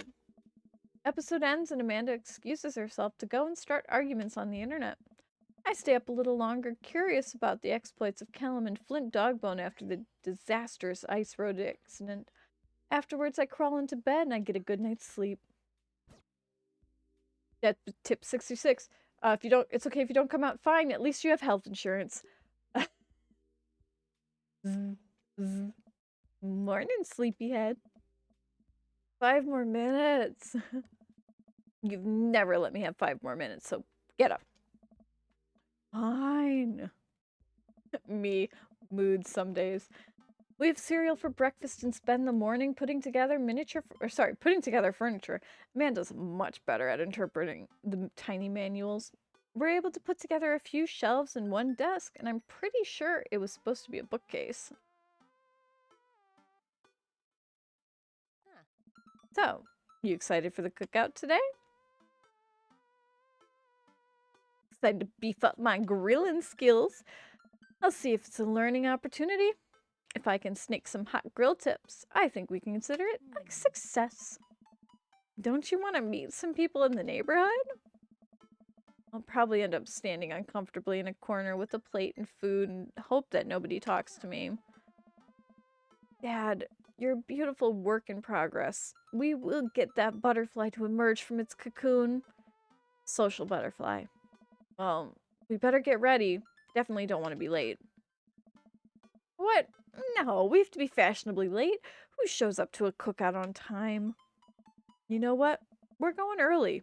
Just because you said that. Head out the door and Amanda reluctantly follows. We walk across the street to Joseph's house with a store-bought veggie plate. I'm a terrible cook if it doesn't involve a grill. Guess we're not as early as we thought we were. Joseph's backyard is already packed with people and the smell of hot dogs wafts through the air. Small children run through a sprinkler and adults chat in a few clusters. I set our veggie plate down on the table next to two other veggie plates. Huh. Hey, there's Joseph. I wave as to get his attention. The moment he sees us, he jogs over, arms open wide. Welcome, I'm so glad you two are here. And you brought veggies. Let me introduce you to my family. Kids, come on over here. This is Chris, my eldest. They're all so dead inside. Hi. This is Christian and Christy. They're my twins. Dead inside. They stare creepily and say nothing. And then, of course, there's our youngest, Krish. Wait, where's Krish? Maybe Mary put him in the crib. Oh no, it's the woman from the bar the other night. What's she doing here? Oh, and how can I forget my lovely wife, Mary? Joseph pecks her on the cheek and she smiles. Ah, Mary, sweetheart, did you put Krish to bed? I'll have to go look for him. What? You'll have to... Joseph takes a moment and regains his composure. Mary, this is our new neighbor, Phantom and his daughter, Amanda. I'd shake your hand, but I have a glass of wine that I need to tend to. I love her. Nice to meet you, Mary, for the first time. Charmed. Well, I have to go over here now. Mary leaves. Oh god, that was so awkward. I wonder if Joseph knows. I wonder if Mary knows that Joseph knows. I wonder if Joseph knows that Mary knows that I know. It takes all my energy not to run away from the barbecue and start fresh in a new city. My wife has a wonderful sense of humor, but please, you two enjoy the barbecue. All the guys are really excited to meet you. Amanda and I mill around and try some of the food spread out on the table. Pick some deviled eggs. Amanda grabs a small paper plate and immediately begins to pile it with baked goods. I don't want to make friends. Come on, Dad. Who are you going to party with when I'm off at school? But I don't want to do pleasantries. Dad. They're going to talk about the weather. Go, do it. Make a friend. But how could I possibly abandon my only child at a social function? That's bad parenting. A plate of cookies is my new dad. Bye. Amanda shoves me into the center of the yard. Well, here goes nothing. I look around the party and I'm surprised to see familiar faces. Isn't that the barista from the Coffee Spoon? Didn't I meet that guy at the bar? Didn't that guy throw a frisbee at my head? Isn't that the guy who threw a fit at Dead Goth and Beyond? Isn't that Amanda's teacher? Hey, I know Craig. Wait a second, all these people live in the cul-de-sac? That can't be right. I'd better investigate. Alright, we're not going after Robert. And we're not going after Joseph. So we're gonna go talk to Matt, Hugo, and Craig. Look at them. Matt and Hugo seem to be embroiled in an intense discussion. Craig looks on, smiling politely. I walk over to say hello. Well, I don't think it's fair to try and compare two art movements like that. Periods of an art only exist because they're a unique byproduct of the social and political climate of the time and place. Try to take something like that, say, the Rococo period, and compare it to the postmodernism of America, you're completely disregarding the context into which the art was created. Matt and Hugo seem to be busy talking that they don't notice me. Craig leaks in. Dude, I have no idea what's happening. We're gonna talk to Craig. I turn my attention to Craig, who seems a little more attentive in my existence.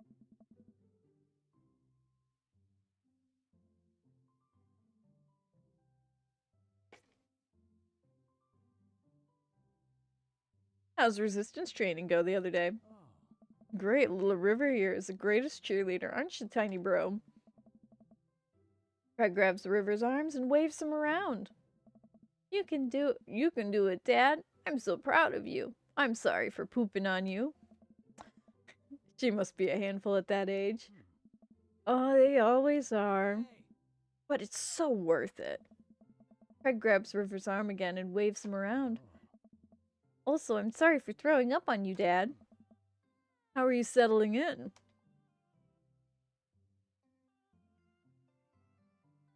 Almost done. There's still a few odds and ends to take care of before I can totally call myself settled, but I think we can upgrade this situation to livable. We did livable throughout the entirety of college. Yeah, my goal was for Amanda to live in a sort of life that didn't involve eating spoonfuls of ranch dressing as a palate cleanser between different types of pizza. She still does, though. Well, she takes after her dad. Oh, Phantom, how are you liking this neighborhood? It's pretty nice. Everybody's been super friendly. It seems like your daughter's fitting in just fine. Matt points across the yard.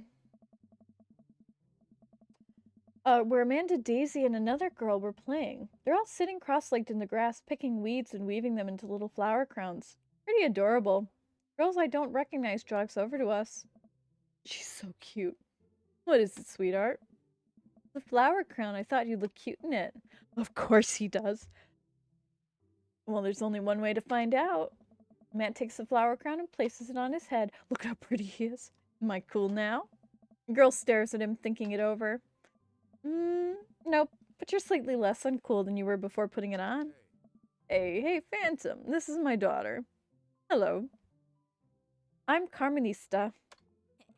Amanda comes over with Daisy in tow. Yeah, look, I'm making friends. Are you making friends? You better be making friends. Yeah, actually, Amanda, you remember the cool barista from the coffee shop? My old college friend and, your teacher? Oh, I'm Mr. Vega. I didn't realize you were my neighbors. Yes. Yup. You still gonna get me that overdue term paper? Aww. Great seeing you. Amanda finger guns her way out of the conversation like a champ. She learned the finger gun move from me. I'm very proud. Oh. She's definitely a charmer. Speaking of which, where did my son go? Whoa. Hugo looks around the party. You must have finally spotted him because his eyes go wide. Ernest Hemingway Vega. Smoking? Oh. Ernest is holding a lit cigarette. Nope. I see Ernest across the way. He's casually taking a long drag of a cigarette and then flicks it into the gutter. Unbelievable, excuse me. Hugo marches over to Ernest and I turn my attention to Matt and Craig. Kids, right?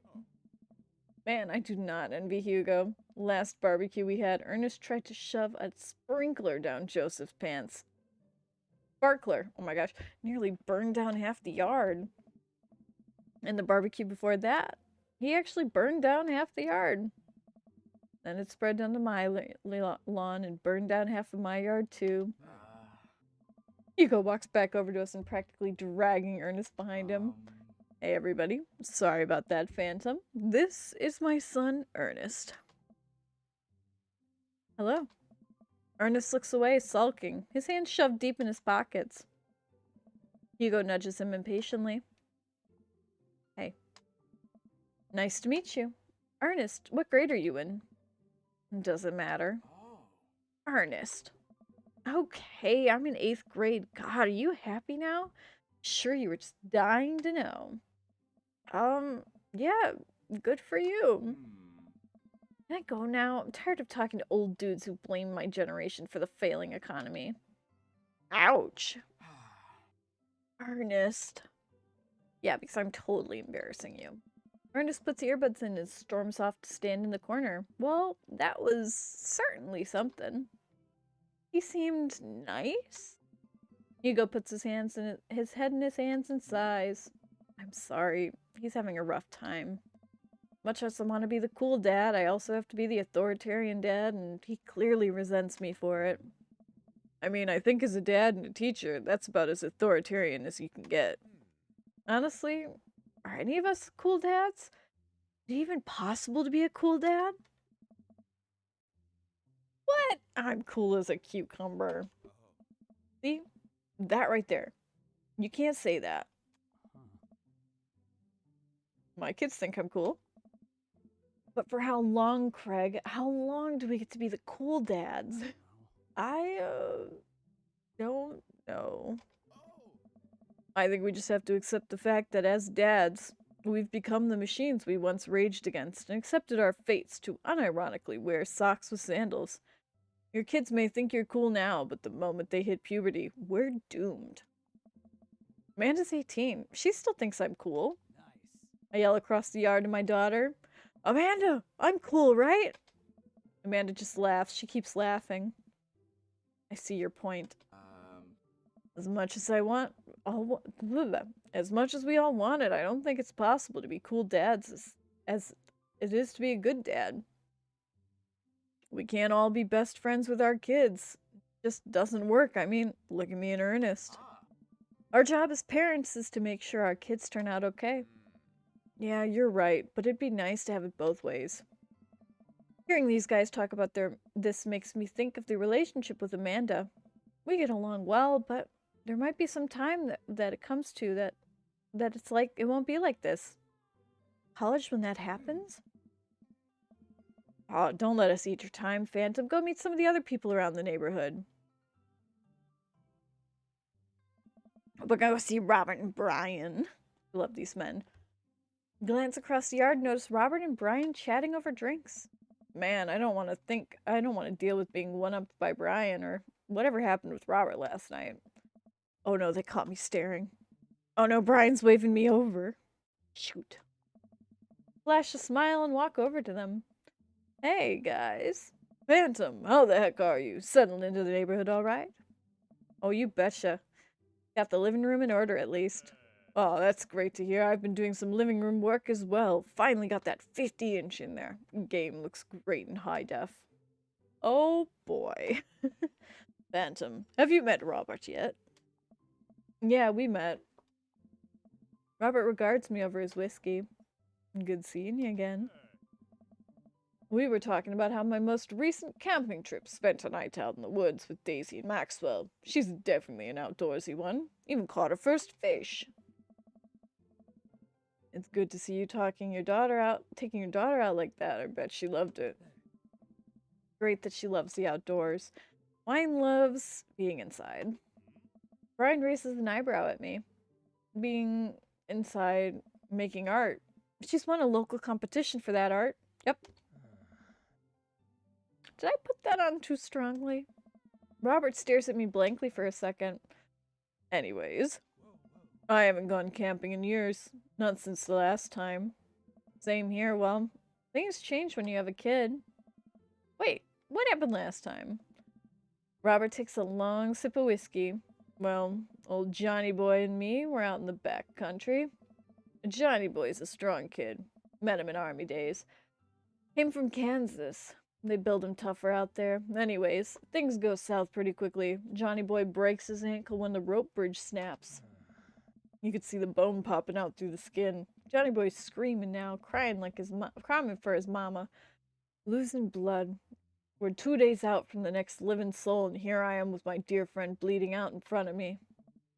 I'm able to dress the wound, and now I got a fireman carry a 6-foot, 180-pound man over some of the toughest terrain I've ever been. I won't lie to you, there were moments during these 2 days when I thought about leaving old Johnny Boy.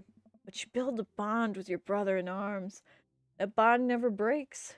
Got that boy back to civilization, but I lost some of me out there. I guess that's camping for you. Brian and I stare in disbelief.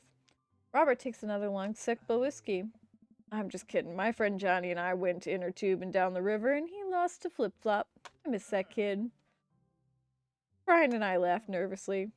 Or am I kidding? Brian and I tense up again. I'm kidding. Whew. Amanda and Daisy barrel up to us laughing. Daisy's holding a paper plate in front of her, like a steering wheel. Gotta get off this haunted truck. Oh no, the ghost locked the door. Quick, hit the emergency escape button. But trucks don't have emergency escape buttons. Then hit the brakes, I guess. And we'll get out of this truck. The imaginary truck. Anyways, we're safe from the ghost. But how will we ever survive the Arctic tundra, Daisy? Daisy, you might have to eat me. Are you prepared to do that? I'm prepared to do anything to survive. That's cold-blooded. I like it. Although, I'm not sure I have the materials required to properly cook you. You know, that reminds me of the last time I went skiing. Robert. Wait a second. Are you guys playing Long Haul Ice Road Paranormal Ghost Truckers? Yeah. Amanda and I love that show. It's the best, especially if the episodes with Callum hides Flint's keys and Flint retaliates by breaking the ancient cursed urn and sending the spirit after him. Yeah, real quality reality television. I don't watch a lot of television, but I do enjoy that show. That and war documentaries. Alright, Daisy, I found a couple of bugs. They're gonna make a great meal. Lots of protein. Gotta keep up from starving out here in the harsh, icy wastelands. But there's a whole table of food right over there. Daisy, it's a game. We're playing pretend. That's what kids do. Live a little.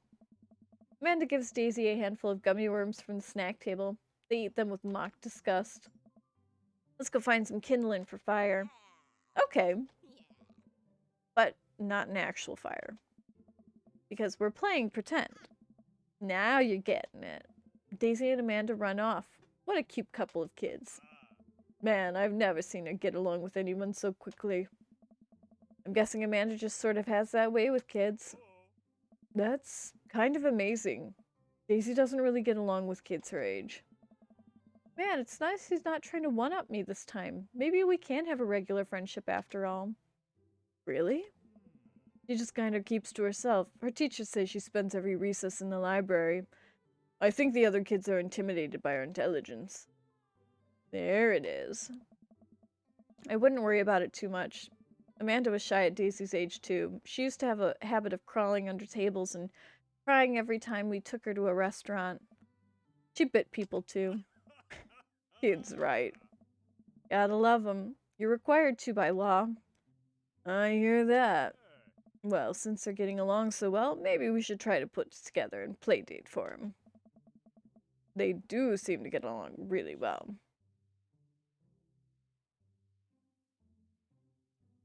But the thought of continually hearing about all of Brian's accomplishments is rough. Yeah, that'd be nice. Well, I don't want to take up too much of your time. Go meet some of the other fellas. One last group. I spot Joseph chatting with the guy from Dead Goth and Beyond by the grill. I wonder what they're talking about. I walk over to them. So I'm curious. Can you walk me through why you had your house painted black? Where do I even start? The house stays warmer in the winter, and it provides an artistic contrast to the rest of the neighborhood. And it complements the crimson interior perfectly. It's definitely an interesting choice. Thank you, I'm very proud of my abode. Hey, Phantom. I was just having a conversation with Damien here about his aesthetic design decisions. Damien regards me with up and down with warm but critical eyes. And how do you do? I don't believe I've had the pleasure. I think I saw you at Dead Goth and Beyond the other day. Damien's face turned bright red. I must apologize for my behavior on that day. You see, I take my goth lifestyle very seriously, and to be caught in such a ruse by such a corporation as Dead Goth and Beyond was profoundly frustrating indeed. I hope you know that my anger may have been justified, but no such way for a gentleman to act. It's okay, man. Do tell me about yourself. Are you new to the area? Yes, my daughter and I just moved the other day. She was the one I took to Dead Goth and Beyond. Oh, very good taste on her part. Does she partake in the goth lifestyle? I think for a second. Look over at Amanda, who's hanging out by some of the older kids in the neighborhood. Hey, Amanda, would you consider yourself goth? Amanda yells back. I wouldn't necessarily try to fall under one specified label, but if I had to guess to choose, I'd be more describe myself as a twee hipster, or some normcore leanings. Pets are cool though. Ah, pity. Are you enjoying the party so far? Oh, definitely. Thanks for putting this on. It's nice to be in a cul-de-sac where everyone is so friendly and welcoming. Amanda walks up to the conversation. I also like The Lost Boys a lot. Really good movie. Does that count as goth? That it would, my dear. I don't believe we have had the pleasure of meeting. Damien Bloodmark, at your service. Damien finishes the sentence with a flourish and a bow, producing a single rose and offering it to Amanda. Amanda blushes and returns the gesture with a curtsy. My, do you know how to treat a lady? Hello, Amanda. Seemingly out of nowhere, Joseph's twins, kids, appear. They're speaking in unison? Hey? Won't you come play with us? Come play with us forever. Guys, enough with the creepy twin shtick. We've talked about this. Christian and Christy slowly back away. Where do you think they got? Oh my gosh, one second. Where do you think they got that from? Oh, where do you think they got that from? Mary pops into the conversation, wine in hand.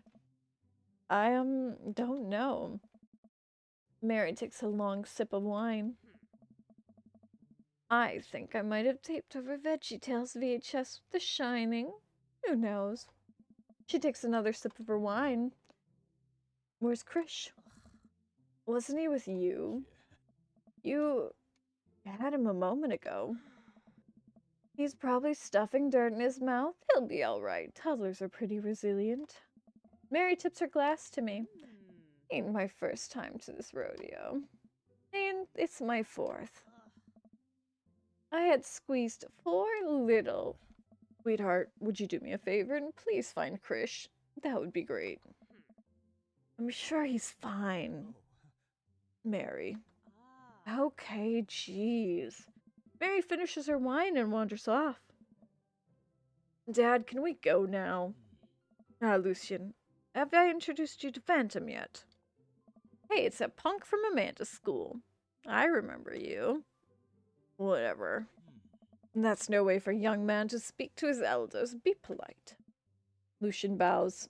Whatever. Sir. Lucian bows again. Mr. Christensen, may I have a veggie burger? Sir. Coming right up, bud. Are you vegetarian? Yep. Make that 2 veggie burgers. Did you know that some people in the Victorian era were vegetarians? They described carnivorous type people as bloodlappers. Dad. That's really interesting, Damien. Joseph turns to the grill. Just a hint of a tattoo peeks out from underneath his sleeve. I can't believe I didn't notice it before. It looks like the bottom of an anchor. Oh, is that a tattoo? Yep, I wasn't always a youth pastor, you know. That's so cool. Want to see mine? What? Lucian pulls back some rubber bands, revealing a lopsided 666 in black ink. My buddy gave me a stick and poke tattoo last week. I think it's healing up pretty good. Lucian. We'll talk about this later. That's pretty cool. What's the significance of the tattoo? I don't know. I just thought it looked sick. Well, in my opinion, the only reason you need to get a tattoo is because you want one. Careful though, that number carries weight. Man, Joseph is a way cooler youth pastor than I thought. I just figured youth pastor popped out of the womb with the Bible. I wonder what he did before preaching. Cult. Cough, cough, cult.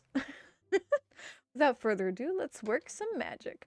Joseph closes his eyes, takes a deep breath, and gets to work. With the greatest of ease, he sets patties on the grill, flourishing as he flips his spatula into the air. It's easy for some of the best grill work I've ever seen. You guys think this is my first time in front of a grill? He's working faster now, effortlessly, tossing cheese onto patties and perfectly grilling onions on the side, one after another, and Dads take note and crowds around Joseph to admire his masterful technique. Probably didn't know this, Phantom, but Joseph's known around here for his grillmanship. He's unbelievable. I've tried to get on his level, but I can't catch up. Let us keep studying. He's a rare quality about him. Mustard, we keep talking about this. Can't we appreciate the artist? I've never seen him make a mistake. Ah, okay, we need to stop. This is getting too cheesy. Please stop it. All of the children at the party booed. Glorious displays of pun in unison. Alright, guys, the food's ready. Please form an orderly barbecue. Amanda groans, and we grab our food and hang out, enjoying perfectly cooked cheeseburgers. Man, it's so wild for all of us dads to live in the same cul-de-sac. Kinda nice, isn't it? Feels like a real community here. Totally helps when you're a single dad trying to raise a kid. We're happy to have you here, man. I think it's gonna be a neighborhood. I'm gonna like this. Oh my gosh. Pardon me. I think you're gonna like this neighborhood a lot. Plus, Amanda seems to be getting along with all of the kids. If she decides to get into babysitting game, she'd make a killing. Oh, why don't you add us to the dad book? Dad book? Oh, yeah, great social network for dads to keep in touch with each other. We're all on it, so if you ever need to reach out to anyone, it's the simplest way to do it. Sorry, I'm just an old-fashioned dad. Social media goes over my head sometimes. Don't worry, Pops, I'll help you figure it out. The rest of the barbecue goes smoothly. We all trade stories and drink beers as our kids play on the lawn. Amanda breaks up a fight between the Carmencita and the weird twins. I think they wanted her soul. Amanda and I walk back as the sun sets over the neighborhood. Pretty fun party, don't you think?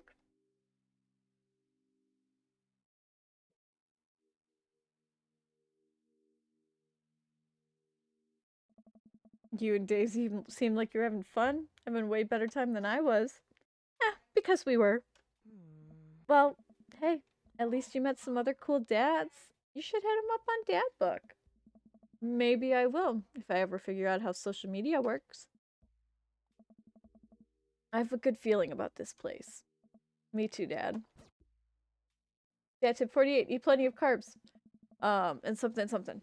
Amanda and I arrive home on the remnants of our veggie plate. Seems like nobody really likes into cauliflower. Any big plans for this evening? Actually, yeah. I'm gonna hang out with friends. Oh. Is that okay? Oh, of course. Just keep me posted. And be home before midnight. You got it. And be careful. I will. Make good choices. Of course. And call me if you need anything. Dad, you're not gonna do the thing where you wait silently for me to come home in the living room with the lights off, are you? What? No, I've never done that. I'll never do that. Okay, do you have plans tonight? My plans were kinda to eat ice cream and watch TV with Amanda, but I'll find something to do. I'm gonna work on some stuff. You know, dad stuff. I'm just relaxing tonight. Have fun, okay? Great. See you later. I watch Amanda drive off into the night. I really hope she has fun. I plop down in front of the TV and turn on some Wine and Dine Mastermind with the celebrity chef Gavin Chapman. Looks like Gavin's making a roasted rack of lamb and rosemary mashed potatoes. I'd love to be able to cook like that, although I think it's actually pretty good. Although I was actually good at cooking, I'd use my power for evil. Like making baked Alaskas all day instead of any food of any nutritional substance. Man, Gavin Chapman just caught that thing on fire like he meant to do it. What a professional. I lose track of time as I blaze through several episodes of Wine and Dine Mastermind. I also one episode of some cooking show called Meat Hell. I'm not even sure what that one was about, but it's got a lot of yelling. I glance at my watch. Man, it's almost midnight. I should check in with Amanda. I sent a text. Hey kiddo, you good? I wander in the kitchen and I wait for a reply. Amanda's phone almost always in her hand. I'm sure she'll respond soon, unless she's driving home now, in which case, I hope she doesn't respond soon, because I definitely taught her better than to text and drive. I reach into the freezer and grab an ice cream sandwich. It's a little late for this, but I think I've earned it after a long day of socializing. I check my watch again, and then my phone. Nothing yet. Now I'm worried. Do I call her? Do I call the cops? No, no. It's too soon for that. I'll just send her a gentle reminder text. What's up? Half an hour passes. Now I'm really worried. The episode of Gavin Chaplin's Meat Hell are not only not assuaging my anxiety, but possibly exuberating it with all the yelling. So I keep pacing around the house waiting for her to come back. Why don't I find out where she's going to? Who is she going with? Why don't I know any of her friends' phone numbers? Why don't I even know any of her friends' full names? Who is Emma P? I decide to send her another text. Amanda, please text me and let me know you're okay. I can't help but think of all the awful things that could have happened to her. Oh, thank God it's her. Amanda opens the door and shuffles in. Finally, she's back home. I'm glad she's okay. What's up? Sweetie, thank God you're safe. Yep. But now that I know she's okay, I'm really mad. Why didn't you answer my text? Amanda pulls her phone out of her pocket. Oh, oops. Guess I didn't see those. She starts to walk into her room. Amanda Ann. Pulling the middle name now? Amanda, you came home an hour and a half after your curfew and you didn't respond to any of my texts. You really freaked me out. I was about to call the cops. Dad, you're seriously overreacting. You're not going to be like this when I go off to school, are you? You're my only daughter. Well, I can't give you a play-by-play of everything I do all the time. I'm 18. You shouldn't be giving me a curfew in the first place. I sit down the couch and put my hand in my hands. I feel very tired all of a sudden. You really scared me. Just please don't do that again. All right. I'm going to go to bed now. Amanda closes the door to her room and I head to mine. Jeez. As I fall asleep, one thing she said echoes in my mind. You're not going to be like this when I go off to school, are you? I definitely didn't sleep well last night. I brew some strong coffee and make some scrambled eggs for Amanda's peace offering. She eventually wanders into the kitchen. Hey, I thought about what you said last night. I should have texted you. I said I was going to do it and I didn't. I honestly just didn't even think about it. I'm really sorry, Pops. I won't do it again. Well,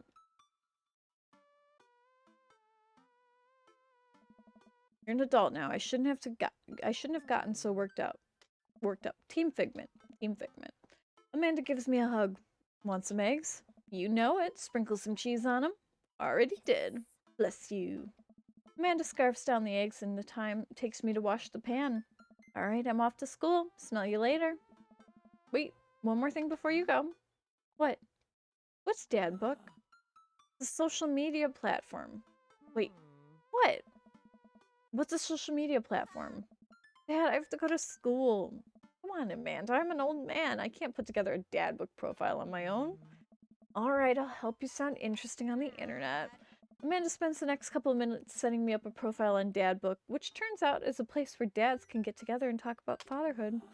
Alright, Pops, you gotta fill out your profile. Let's do some likes and dislikes. On a Friday night, you're most likely to Netflix and grill, baby. Fall asleep watching the History Channel. Mood. If you had one thing to take with you on a desert island, what would it be? Lost shaker of salt. I'd probably say a trusty grill. Boat, obviously. What are your turn-ons? Well manicured long, street smarts, top grill, comfortable with crying. Mood. Mood though.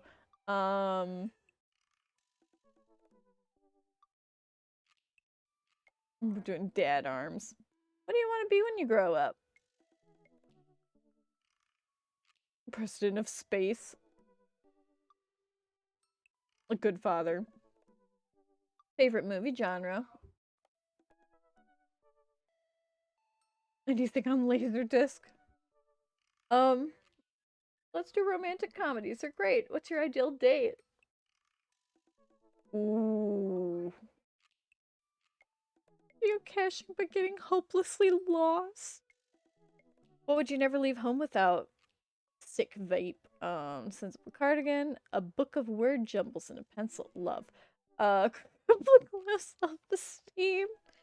Me mood. Um, me. Not really though, because I don't always. I spend a lot of time thinking about conspiracy theories. How proud I am of my child. If I'll ever love myself as much as I love my grill, coffee, lawnmower. Potential end to the world's profile is complete. See, that wasn't so bad. Yeah, that was actually kind of fun. I could totally spend all day on here looking at people's profiles. You should message one of them. Or more than one. All of these dads seems pretty interesting. Okay, I'll promise I'll make some friends. Amanda gives me a hug. Go get him, Dad. Welcome. You've got dads. Hey, Phantom, it's me, your dear old friend from way back in the day. Oh my god, Dad Amanda. I'm delighted to see you've signed into Dad Book. They recently added this exciting new messenger system, so you may find yourself receiving messages from other dads like myself. Uh, Take care and do not miss them. Amanda, is this you? What are you doing on Dad Book?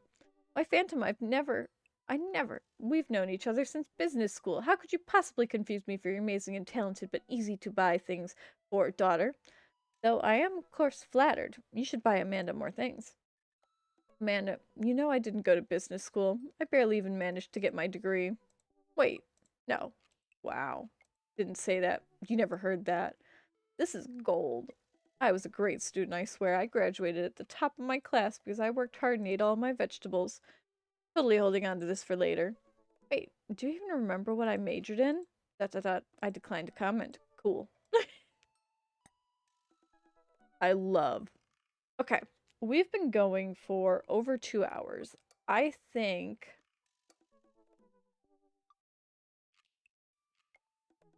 Yes, my love? Is it... Alright, I think I've saved. I think we are going to end for tonight. This is a good spot to end. I just want to peek. Look at that! 2023s are covering the screen now. 2017s are all the way back there. We're there now. We got this. But again, I think for today I'm going to end. I think I may do Dream Daddy next weekend, depending on, or next Friday, depending on how I reorganize my room and if I get everything set up to be able to stream it up here. For my Elgato stuff. But this was a lot of fun. Again, I haven't played this since 2017, and I'm having a lot of fun. And we're just now starting with all the dating stuff. So I'm excited. This is great. Once again, thank you everybody for joining me tonight. I'm going to be heading offline. We're at a good stopping point. We've been going for over 2 hours. My next stream is going to be tomorrow night. It is Kingdom Hearts 2. We are finishing Tron, and we're getting close to endgame territory. We're not quite there yet, but we're getting there. Thank you again, everybody, for joining me. I normally will stream on Tuesdays, Fridays, and Saturdays at 6 p.m. Eastern Time. My Tuesdays have been mostly Final Fantasy VII Crisis Core Reunion, and then I have been running random games on Friday, and on Saturday it has always been Kingdom Hearts. So it's been a lot of fun. I've been having a ton of fun. But once again, I hope you guys are having a great time.